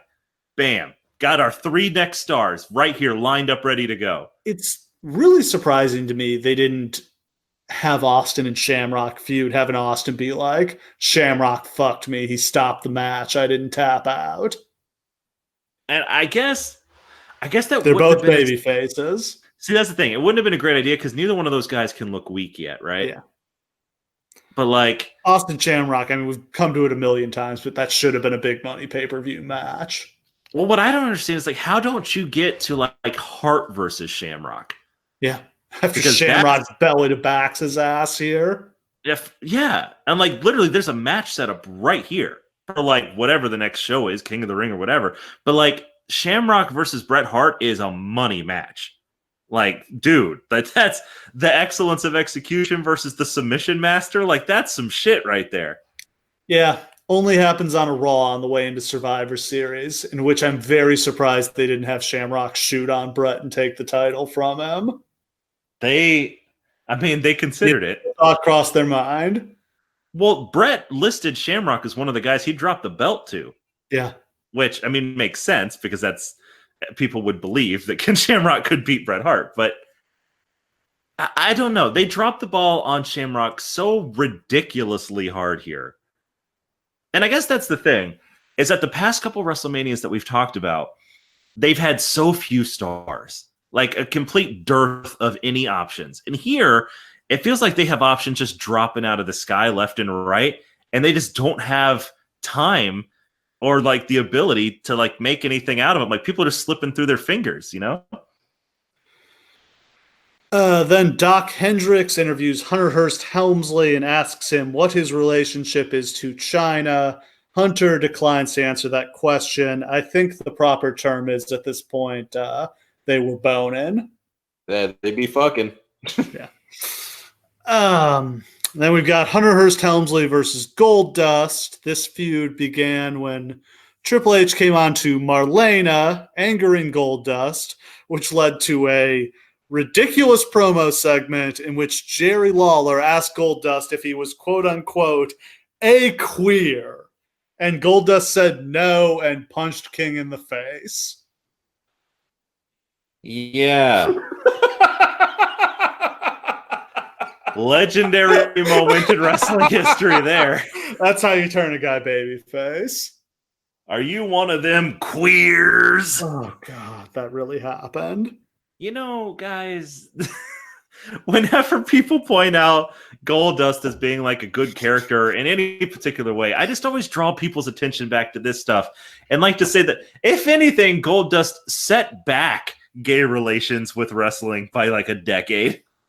Yeah, we probably would have had gay marriage in like 2001 if not for Goldust. Oh my God. Fucking this, it's so trash, man. It's so trash. So Triple H is seconded by China. Goldust is seconded by Marlena. Advantage Triple H. Yes. They have a match. That's all it is. I don't think they work together terribly well. No. And like this is during the period of time where like Triple H has no clear identity. because he's sort of coming out of the blue blood. Is he a blue blood? Not really. Is he a degenerate? Not really. He's just kind of a guy. It's going to take him until like late 98 to figure out who the hell he is. But then 99 is going to be literally all about him. Well, it's one thing I think about is just like how many years, 96, 97, 98, 99, he's in like the exact same spot on the card at WrestleMania. Yeah. He's in like the 4th or 5th biggest match. And the growing pains as he tries to figure out who he is. Triple H makes me think like there are so many guys that they give up on so fast, right? Yeah. Why they give him chance after chance. He has incarnation after incarnation in this stable and that stable. And like had he not gotten like 4 solid years of being pushed hard, he never would have figured out who he was and become arguably one of the biggest names in wrestling history. Yeah. And again, why him? What was so special about him? The only thing you can really think of is the click, right? Yeah. But by the time he gets his push, the click is done. The click is gone. Yeah, but by that time, it's the right place at the right time. Like his career is a lot of right place, right time. He comes in right when Shawn needs a buddy to eat with, right? So he's not getting fat. And a sober driver. Yes. So he becomes a member of the clique because of that. Then the whole rest of the clique leaves, so it's just him and Shawn. So then he gets to Generation X with Shawn. And then Shawn leaves, so fuck it, Degenerate and X-Pac comes back, so we restart Degeneration X with you as the leader. And then by the time late 98 comes, there's no top heel left in the company for Austin and The Rock to fight. Boom, Triple H, there it is. Like, he just is at the right place at the right time at like 8 different points in history. So the finish comes here when Chyna gets in Marlena's face. Goldust picks up Marlena. Helmsley then hits Goldust with a jumping knee while he's distracted. He drops Marlena. Chyna gets her in a bear hug and ragdolls her. Then Helmsley hits Goldust with the pedigree for the win. Chyna's the star coming out of this. Yes, when Chyna is ragdolling Marlena, First of all, it looks awesome. Second of all, I was really pretty sure that somebody's tit was going to pop out. Surprisingly, that did not happen. Or if it did, they hit it very well. Miracle of physics. I guess, because she's like literally ragdolling Marlena. Like, I don't think that Terry was expecting to get the treatment that she got. That was rough. Yeah, but it looked great. We go back to Shawn Michaels doing an interview on WWF.com, and this is where we get the amazing HBK typing GIF. And I think it's the GIF that I've used the most in my entire time on my internet. It's so perfect for everything. Next up, we've got a tag team championship match as Owen Hart and British Bulldog defend against Vader and Mankind. There's really no build to this. Mankind and Vader are both managed by Paul Bearer, and they had a match against Undertaker and Sid on one of the Raws on the way into this show. The real story is that Owen and Bulldog are having problems with each other. They wrestled in the finals of the European title tournament on Raw. Bulldog won that match, and there's been some tension between them since then. Yeah, because Bulldog is the stupid one, but not as quite as stupid as Owen would like to believe.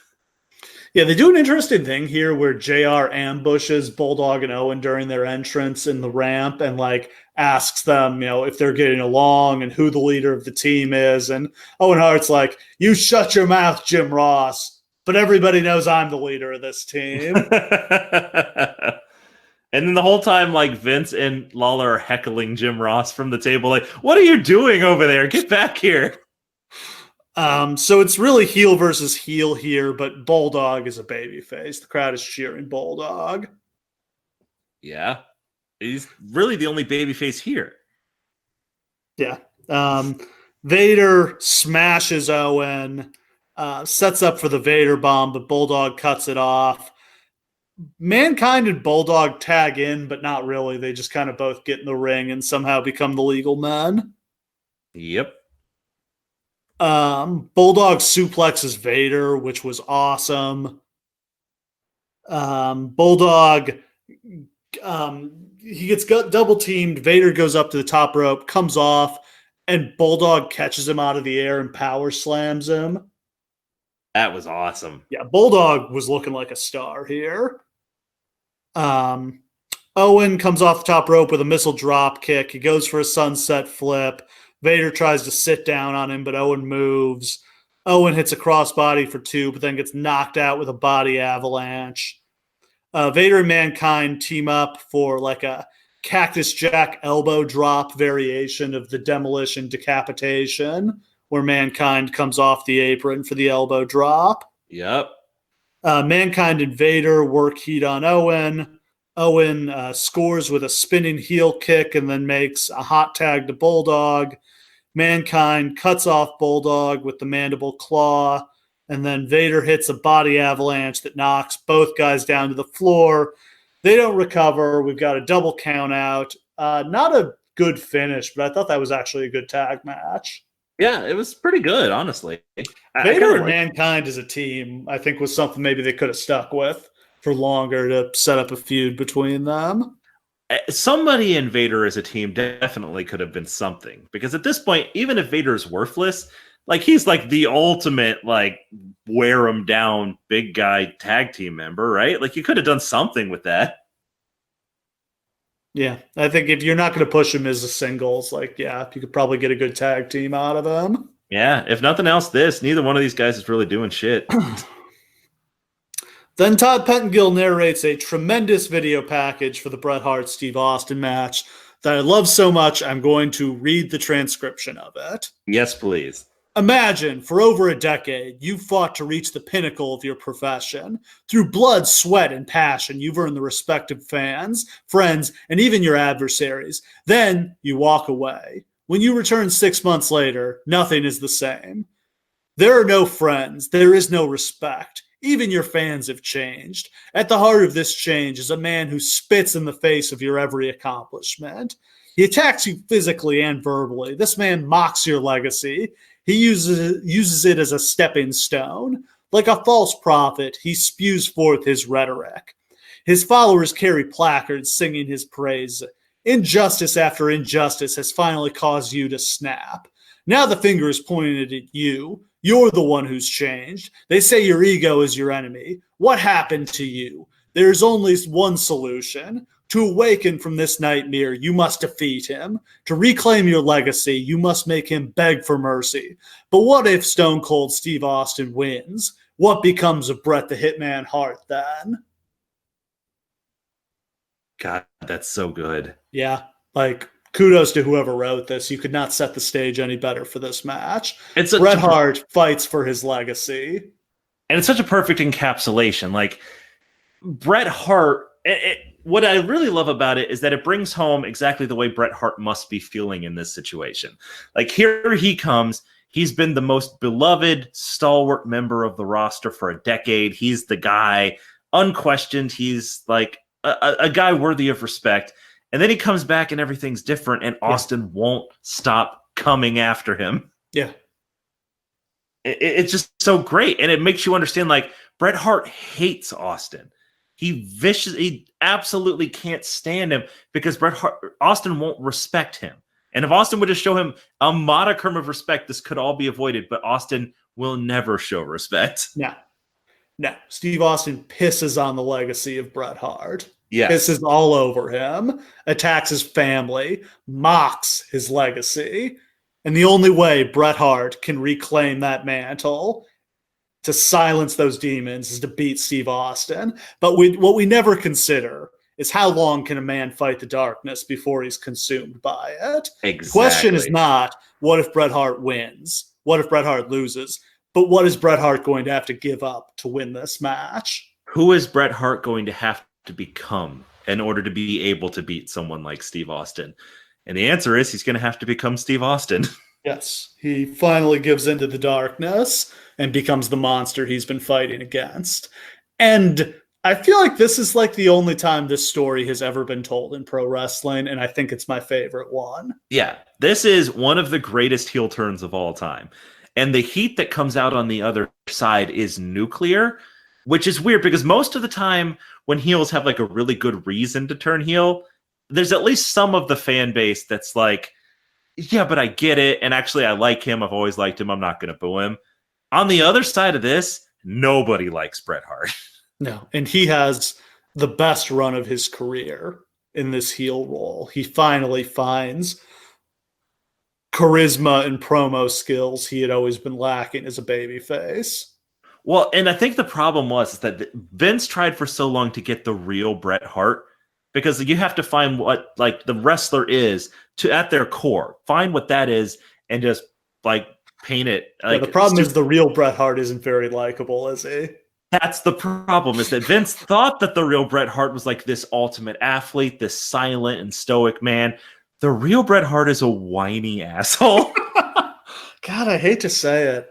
He's just a bitter person who's very sensitive and very insular and obsessed with ways that he's been slighted. And that's just the truth. That's his book. That's his interviews. He's a person that takes things to heart. And sorry, I didn't mean for the pun right there. And so that's what this character is that all the slights that happened to Bret Hart, suddenly they've all piled on top of each other. And now he's just giving it back to everybody who gave it to him. And like, that makes total sense. Yep. So we've got our submission match as Bret Hart takes on Steve Austin with Ken Shamrock as the special guest referee. In preparation for this, I obviously watched the whole show, but I also watched there's a clip out, there's a Daily Motion video where they took the Steve Austin podcast where he does commentary for this match and put it over the match itself. If you've never listened to this podcast, you should. Austin breaking down this match with Bret and everything he was thinking about it and the preparation that went into it and his thoughts and feelings during the match was just fascinating. Because truthfully, Steve knew that this was his shot. Yeah. He was not going to give away his shot. Like, all through his time in WCW, all he wanted was just a shot at a top guy. Can I get in the ring with Flair? Can I get in the ring with Hogan? Can I get in the ring with Sting? And it just didn't happen. They can just beat me in 10 minutes, but just give me an opportunity to show that I can do it. And this is finally that opportunity with Bret, who wants to make him a star. And like, I don't even know. Like, it gets me genuinely emotional to think of all the things that had to come together for this moment to happen, for the next several years of wrestling to happen. All of this had to convalesce into this one moment, and then Austin nails it. Yeah. Could not have put on a better performance in this match. Yep. From the second he appears on screen, backstage walking towards the ring, he's dialed in. And then the fucking glass shatters. Oh, this is such a great. So yeah, the glass shatters, and we hear his music, and then they go to a shot of the entranceway where they've set up an Austin 316 glass pane, and that glass pane shatters, and Austin comes through the curtain. Gigantic props to whoever came up with this idea, because literally it probably cost him like $10 in like Yeah. sugar glass to put this together. But like, So just cool. A defining moment of his career walking through that glass. Symbolic of Steve Austin shattering the glass ceiling he had been under for his entire career. And just the look in his eyes, like it's on. I love tell it. The story. He doesn't get a massive pop, but it's probably like 50% cheers, maybe 60. Yeah. Austin is in phenomenal shape. Some of the best I ever saw him in. On the podcast, he said he stopped drinking for the couple weeks leading up to the match to cut weight. And like, it's not just that he's in great shape, but he's moving so fluidly. Yeah. Because like Austin could be a little stiff, especially later on after the broken neck and all of that stuff. But He like, does have a bad knee here, but yeah, he's definitely moving well, especially considering I think he tore his PCL in that match at Final Four. Yeah. Slipped on the ring apron. and like Austin at his best is so kinetic. Like everything that he's doing is just like his head's moving, his arms are moving, he's taking bumps, but he's rolling, and he never stops moving. It's fascinating to watch him work. It's like him and The Rock have this way of just like, no matter what they're doing, your eyes are always drawn to them. And like, not a lot of people have ever wrestled like that. Bret gets pyro to spruce up his entrance, and he mostly gets cheers, but there are some noticeable boos. Yeah. Brett gets to the ring. Austin tackles him immediately. They start fighting. They are rolling around, punching each other. They roll under the ropes out to the floor. The intensity is just unbelievable here. Yeah, and there's some live rounds being thrown here. Don't let anybody tell you different. Austin hit the post here, and it made the loudest noise I've ever heard. Yeah, I was genuinely worried that he seriously hurt himself. I'm like, he must no! have just smacked this thing as hard as he could have with his hand to make that noise. Imagine if he like breaks his fucking hand right there. It's like, no, Austin, be careful. Austin drops Brett on the railing, then clotheslines him into the crowd, and they go right out into the fans. Austin grabs a drink, takes a drink of Coke, then tries to like take the drink tray from the, did you catch this? Tries to get the drink tray away from the concession guy, but the guy won't give it to him. Yes. The guy was not giving up his fucking Coke, so he was probably making $1 each time he sold one. I'm about to say he's on commission. He's like, no, fuck you. You can't have this. That's not working for the working man like Steve Austin claims to. That's amazing. Just electric here. Austin tries to pile drive Brett on the floor, but he gets backdropped on the concrete. They go back to ringside. Austin hits an elbow drop off the guardrail. Brett goes to whip Austin into the steps, but Austin reverses it. Brett just brutally hits the steps. Austin goes up on the apron, comes off with a clothesline. Austin grabs the steps, gets him up over his head. Brett kicks him in the gut, and he drops them in what looks like a really dangerous way. Like behind his head in a way that looked like he could have tweaked his back. Yep. Seems like he was fine, though. Austin uses a leverage move to send Brett into the post. They finally get back in the ring. Austin ducks his head for a backdrop, and Brett catches him with a swinging neck breaker. Brett then hits a diving elbow and goes to work on Austin's knee. Austin comes back with a stunner out of nowhere. I love that he didn't kick Brett in the gut here because he's selling the knee, which is just great psychology. Oh, I love it. Just those little touches most guys wouldn't have thought of. Brett goes back to Austin's leg and locks him in the figure 4 around the ring post. Brett gets a steel chair, like grapevines it on Austin's leg, goes to the top rope to Pillmanize Austin's leg. Austin recovers, sits up, gets the chair off his leg, and nails Brett with it for like the loudest pop of the match. Fuck yeah.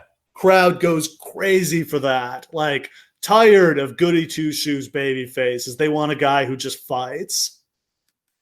And like Austin is so like a ball of fire at this point in the match too. Like you can see the like I know that like the initial plan must have been for the double turn at the end, but like watching it unfold that way as the match goes on is just like a work of art. He's got so much babyface fire. Yes. It just won't stop coming. Austin nails Brett with a huge chair shot to the back, hits a diving elbow. JR's really putting this match over on commentary. It's not about talking about it. It's not about talking about the past. It's not about a guy with a bald spot out here posing. It's about right now, and it's a hell of a fight. Love that little slip in there. Yeah. Austin with a Russian leg sweep, and he applies some kind of armbar I've never really seen before. He's like sitting behind Brett and has his boot like on the back of his neck. It was a cool looking hold. Yeah, I like that. He eventually breaks it and goes to a Boston Crab. Brett still won't submit, so he goes to put Brett in the sharpshooter, and Brett rakes his eyes to get out. A little heelish there. There was. Bret Hart wouldn't have gone to the eyes, would he? God, no. And like literally on commentary, they're just like, oh, what the hell? They go to the floor, and we get one of the critical points in the match. Austin gets thrown into the railing, and he comes out bleeding.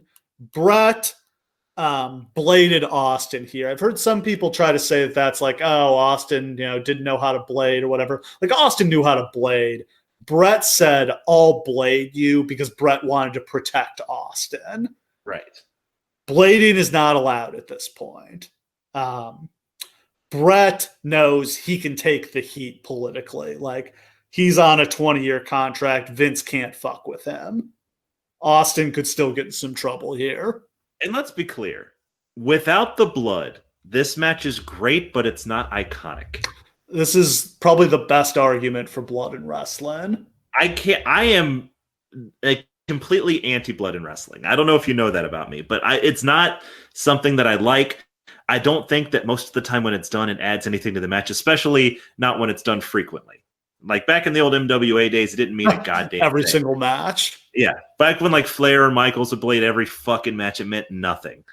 This moment right here, just the still image, the close-up on Austin as the blood runs down his teeth and it's like in his eyes and he's screaming in pain, is one of the most iconic images in wrestling history, and it's amazing. There's so many things about this that make it work. Brett blocks the camera with his back. He blades Austin perfectly. Just a tiny little cut right above the eye. Looks like he could have actually like nicked it on something. Not like just a blatant like carve his whole forehead deal. Yes. And Austin just gushes. He just bleeds everywhere, but not in a dangerous way. Right. It's like a small puddle, but mostly he just wrestles with the blade job for a while. So like it's just all over his face. Yeah, like his blood doesn't clot up. Because he doesn't have hair, it doesn't get in his hair. It just runs down his face. And it just looks incredible. Yeah. Like just an apocalyptic badass. The day after the show, Vince called Brett into his office and asked him if he bladed Austin. Brett denied it, and Vince just kind of dropped it. All he wanted was plausible deniability. Yep. Crowd goes crazy for the blood. The pop when Austin, like they see the blood has like run down onto his arm is gigantic. Yes. And then they just keep going. Like this isn't the finish. Like that's the best part. It's that Austin just has to deal with this now. Back in the ring, Brett hits a backbreaker and another elbow drop. He gets a chair. He smashes Austin's knee with it. Goes to lock in the sharpshooter, but Austin rakes his eyes in a nice callback to earlier in the match. Yep. Austin struggles to the corner. Brett comes after him. Austin kicks Brett right in the nuts. Yes. Austin struggles to his feet. JR just goes, Austin's a stud, which is just a bit of commentary that's always stuck with me. Yeah. And like this is the beginning. I don't know whether JR was directed to put over Austin like this because Vince kind of goes silent towards the end of the match. Or Vince like just gets out of JR's way. Yeah. Like JR just takes over and just starts putting Austin over like So crazy. And like this is sort of the beginning of like JR is Austin's friend or whatever. Because here JR is calling the moment that Austin becomes a star. And he is literally just like, this guy Austin can't be stopped. He's got the heart of a fucking animal. He won't stop. You can't make him quit. Like this is the first time in WWE I feel like JR is allowed to make a JR call. And it couldn't have come at a bigger time. Yeah. Brett takes his sternum bump into the corner. Austin revs up, stomps a mud hole in Brett. Crowd is just going wild for Austin now. Yeah, it's over. We got a new top star right here. Austin with a superplex. He grabs an extension cord and brings it into the ring, strangles Brett with it. Brett is on the ring apron, about to go out. But the ring bell is right there. I watched this match twice. I did not catch when the ring bell got there. Did you? I have to imagine that like somebody at ringside put it there, but no, because they like show them on the apron and it's not there. And then they pan back out again and it is. So somebody planted it. Maybe Brett or Austin tried to bring it in, but yeah, I don't remember how it happened. But it's there, which is, good Chekhov's gun there. Yeah. Brett grabs the bell, gets Austin in the face with it. Austin's down. Brett picks Austin's leg, locks in the sharpshooter right in the middle of the ring. Yeah, he's got it in so tight. Austin writhes in pain. Blood gushes from his cut. He screams. He pounds the mat. It looks like he's going out, but he comes to life, surges up, nearly breaks the hold. Bret goes to the mat, but he's able to hold on to it. He recovers. The crowd chants for Austin. He's within inches of breaking out, but Bret holds on. Austin reaches for the ropes, but he goes limp. He's lost too much blood. Shamrock is screaming, Steve, do you give up? Do you want to quit? If you don't answer me, I'm going to stop the fight. Austin doesn't answer. Shamrock has no choice but to call for the bell. Bret Hart wins by stoppage. There are a couple of really brilliant parts about the ending to this match.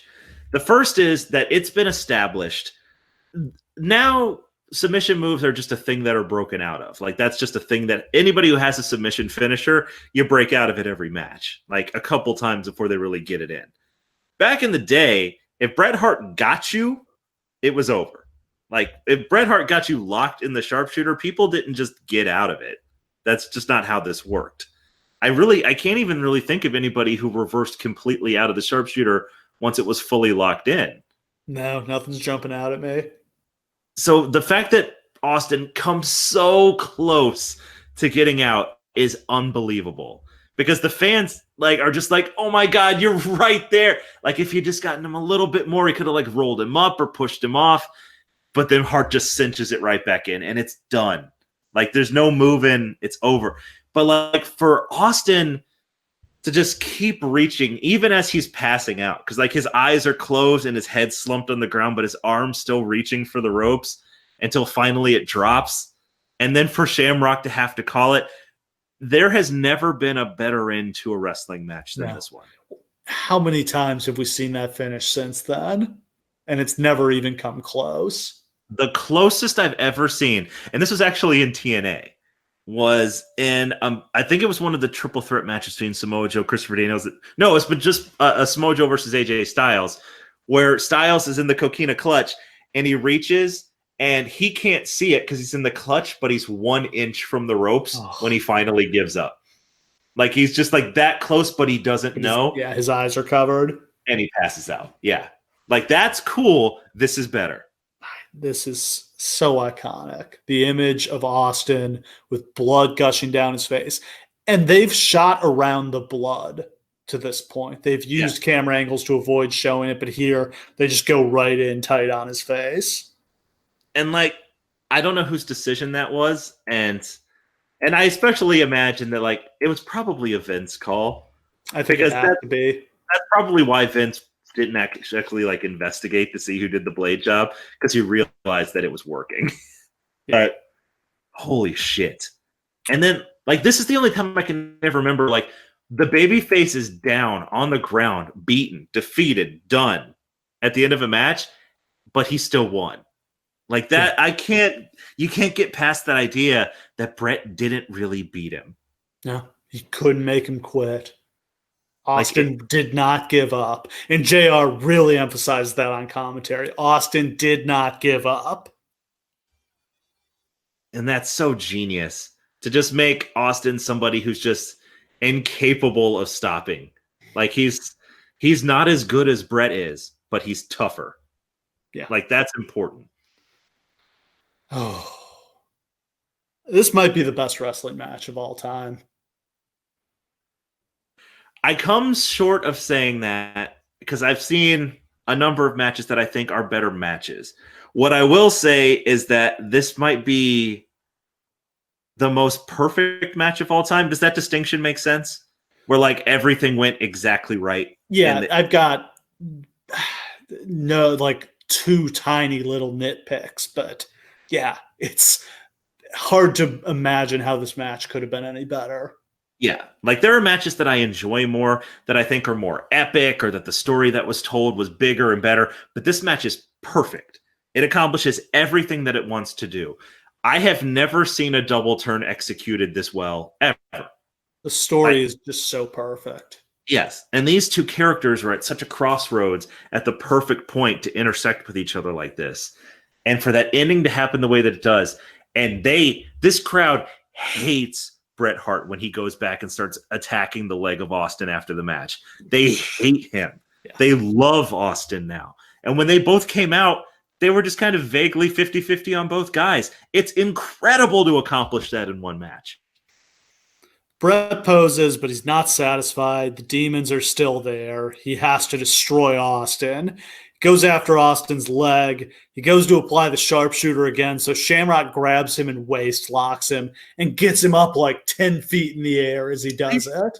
Fucking half German suplexes his ass, and it looks amazing. And then he like such a moment. He fucking squares up with Yeah. Brett. Like, let's go. Yeah, he's like, you want to do it? Like, I'm standing, fight me. And a huge pop for Shamrock there too. Yeah. And Brett, like a chicken shit, powders and leaves to a chorus of boos. And here, I will argue, the blood is iconic. The ending is amazing, perfect. But neither of those is the most important part of this match for getting Austin over as the character that he will become. This next part is the most important part, where he leaves under his own power. A referee comes out, tries to help him, and Austin stuns him, which was Austin's idea that he pitched Vince on, was let me stun a ref to get my heat back. And it's perfect.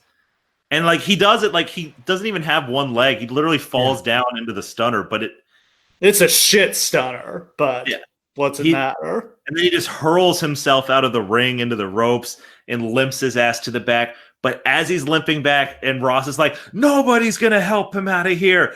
Austin doesn't need anybody. That's the toughest man we've ever seen. And then they zoom in on the blood stain on the canvas. Yes. And it's literally like a murder. It's like a lake, like it's still wet where his head was. Ugh. Like at the end of this, like I had to pause the show before I continued it because it was like I needed like a cigarette afterwards. Like it's like the perfect moment. Like it doesn't get better than that. If that had closed the show, that we would think of this as one of the best WrestleManias, even though it wasn't. No, it's a one-match show. But yeah, if that match had gone on last, this show would be remembered much better. Agreed. Instead, we've got two more matches. We've got the Chicago Street Fight as the Nation of Domination take on the Legion of Doom and Ahmed Johnson. The Nation is Farouk, Crush, and Savio Vega. And backing them up, they've got Clarence Mason, D'Lo Brown, PG-13, and some other randos. All right, look. The Nation of Domination is not a great idea for a stable. Nope. Let's just put that out there. However, if you were going to have a stable of a bunch of black nationalists who decide that they're just done with white people altogether, you cannot fill that stable with white people. It isn't. Yeah, they were trying. They didn't want to go all the way with them being black nationalists, so they put in a Hawaiian dude and a Hispanic dude. And the rappers are white guys. Yeah, and they couldn't find any black rappers at all? No black rappers in America in 1997. I mean, I guess that they just wanted to get guys who could like take bumps if necessary. Could have gotten Oscar from Men on a Mission. I'm sure he was available. Yeah, where are like Mabel and Oscar? Like, that's the thing. Can they just not find any black people? Is that what it is? Like, they're out there, Vince.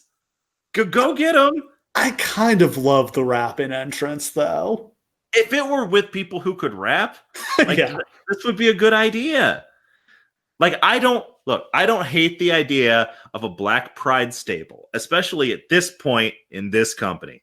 However, the execution, as we've been over before, is trash. They announced that WrestleMania 14 will take place in Boston, but the tickets are not on sale yet. Please do not call the box office. That was kind of weird. Yeah, it really was. Why don't they have tickets on sale? Don't you want the tickets on sale when you make the announcement? Isn't that your maximum level of excitement? Is this the first time that they announced like where WrestleMania was going to be the next year? Like, no, they did it. They announced WrestleMania 7 for the LA Coliseum at WrestleMania 6, and we saw how that turned out. Yeah, but I don't think they usually made those deals that far in advance. That one was special. Yeah, this was unusual. I think that they announced a year in advance. So maybe this is the first time, because I seem to recall that back in those days, like they didn't put the tickets on sale until like Survivor Series. Yeah, it was a much shorter build back then. Whereas now, the tickets are on sale like over a year in advance. Yeah. Big pop for the Road Warriors in their hometown. Ahmed comes out rocking spiked shoulder pads, which is awesome. Yeah, they look like badasses together. Yeah, Like wow. Ahmed Ahmed definitely looks like he belongs in this team. should have just fucking put him with the Road Warriors full time. Just fucking make him the third one. It's not like the other two can work really anymore.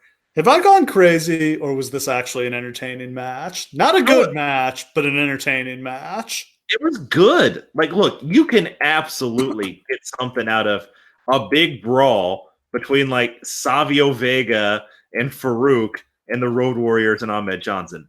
Crush is also there, so whatever. But 5 of these people are killing it. Ahmed, like 2 minutes into the match, does a front flip plancha over the guardrail and into the crowd. It's awesome. What the hell was this guy thinking? This is why he got hurt constantly. This is why he had to wear a million different pads. Had to wear his knee pads up on his thighs and like 2 pairs of arm pads. I gotta tell you, like, this is one of the things I loved about Ahmed Johnson when I was a kid, is that he just did stupid, reckless nonsense. Yes, every match.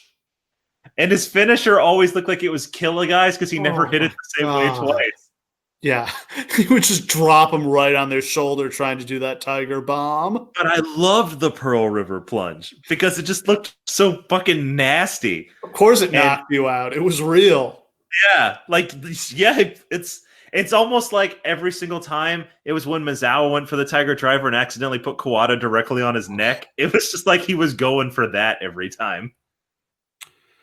Hawk goes to swing a 2x4. It hits the top rope and he loses control of it and it flies up in the air. But then he catches it out of the air. And Vince, you can like hear Vince breathe a sigh of relief. Oh, that thing was, I was so sure it was going It's going to kill somebody. Oh my God. Can you imagine? God, it reminds me of a couple of years ago when Lesnar chopped up that car with an axe and just like threw the door into the crowd. Oh my God. Why do they ever let people have dangerous stuff near the crowd ever? Well, it gets worse. Well, a couple of terrible things happen here. First, Animal tries to pile drive Farouk through the announce table, but they lose their balance and just fall off. Which is probably good because the way the announce table caves in later on, it's like, ooh, that would have been nasty. A noose comes. Well, first, Farouk gets spine busted through one of the announce tables by Ahmed. Then a noose comes out and Savio wraps it around Ahmed's neck. Highly questionable. Yeah, guys. Maybe don't do a lynch-in. Thank God Crush didn't do it, or it would have been on the news. Yeah.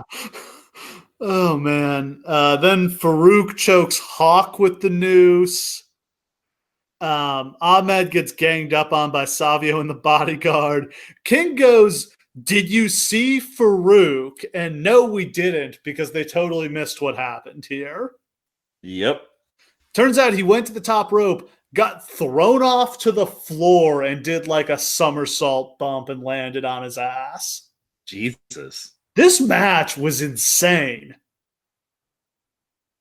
Like, I wonder if they just realized, like, oh shit, we gotta follow the greatest match of all time. Time for somebody to die. Yep. I just love the idea that, like, this group of guys looked at each other and was like, well, none of us take bumps ever, so who's gonna die today? All of us. Ahmed hits Farouk with a spine buster. Hawk gets a fire extinguisher from under the ring and starts spraying it. And it quickly becomes apparent this is a real fire extinguisher. Yes, this is not a worked fire extinguisher at all. He grabbed the wrong one. He's just like actually spraying people with this shit that burns their eyes and their lungs. Yeah, real chemicals in the air in a public place. God, imagine being Vince McMahon watching this shit. It's like and that's the thing too, is that in these days, Vince McMahon is able to talk to the people in the back, but he's not controlling everything from the desk. Vince on commentary. Oh, what a maneuver! Hits the mute button. Fuck! God damn it! Get that thing away from him, Bruce. Oh Jesus. Uh, The entire nation jumps in the ring. Ahmed fights them off, clearly jumping in the ring to get away from the shoot fire extinguisher that's going off. I would. Shit. Doomsday device on Crush, and then they hit a clothesline with the 2x4 to get the pin. I enjoyed this match. I thought this was fun. Considering the people involved, this is might be the best match of Ahmed Johnson's career. Not a lot of competition for that spot. It's definitely the best match of the Road Warriors comeback. I mean, it's just this is the best case scenario. Double Doomsday device on both members of PG-13. Yep, which was good. Let them die. At this point in horror, I realized there's still 40 minutes left in the show. This goes on. This main event went on a long time. Let's just the entrances alone. Oh my God. I fell asleep during the Undertaker's entrance. I watched it immediately. I watched the show immediately before we did this podcast, and so this show had been great. I'm into it. I'm locked in. I fell asleep during the Undertaker's entrance, and then again during Sid's entrance. God, well, first Shawn Michaels comes out, and he takes fucking forever to get to the ring, to get in the ring. He's slapping hands with all of the fans.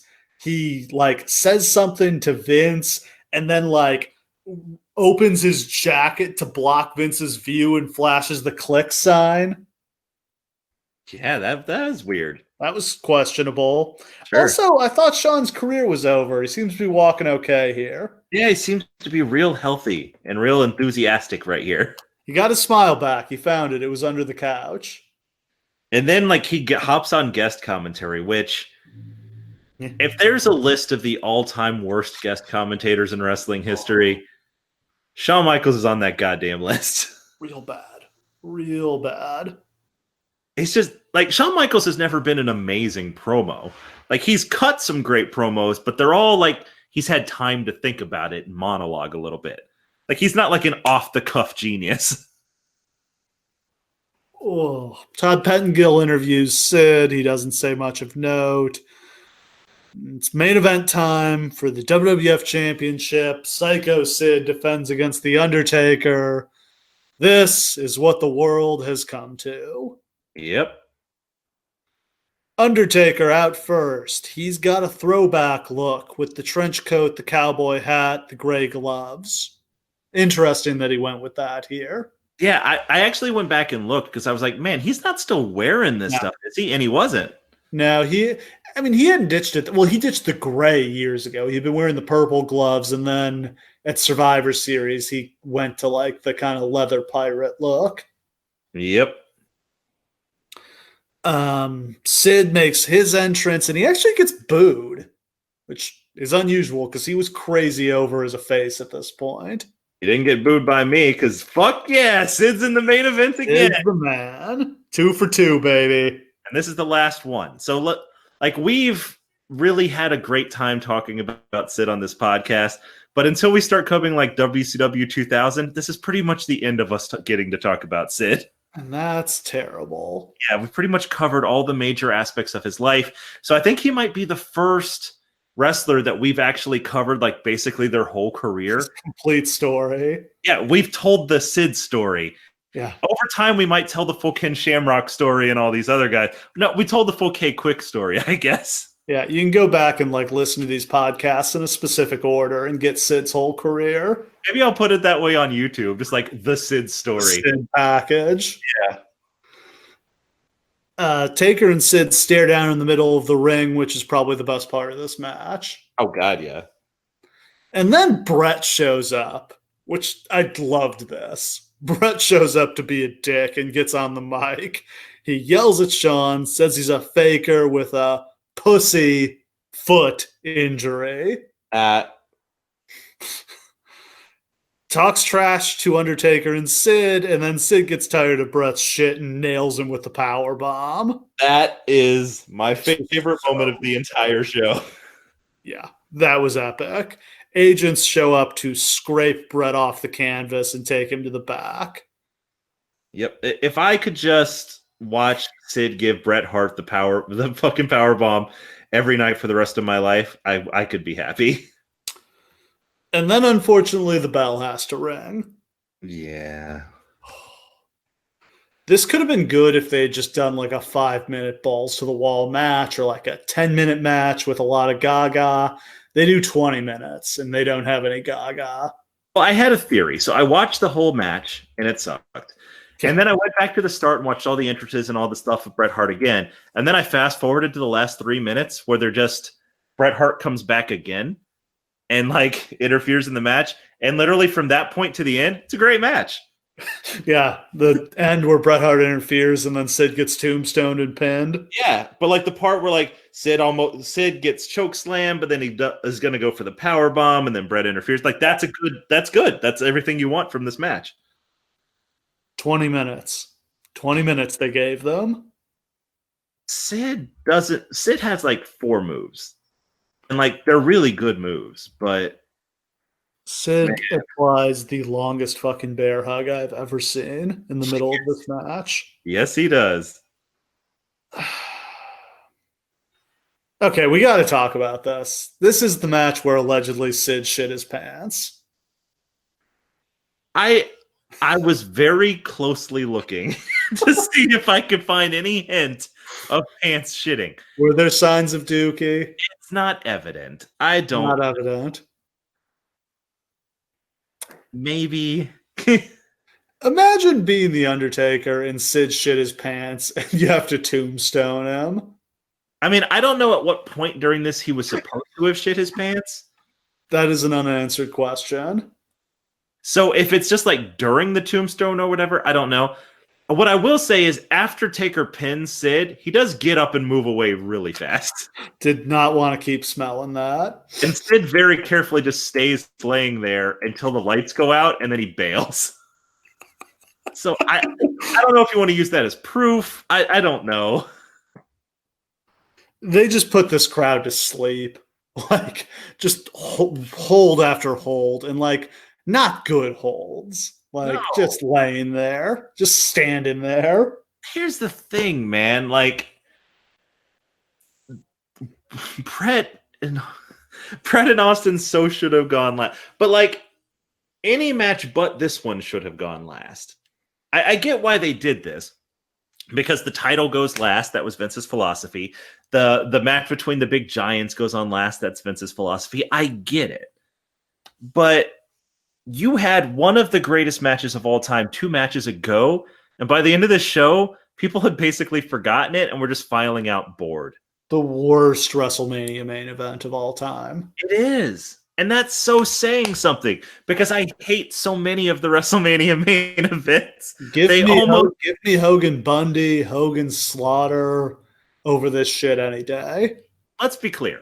What's the ranking of the best WrestleMania main events to this point? God, it's not a very illustrious list, is it? I think it's Hogan Warrior.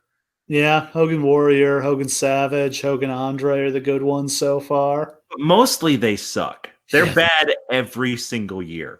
But this is the worst one.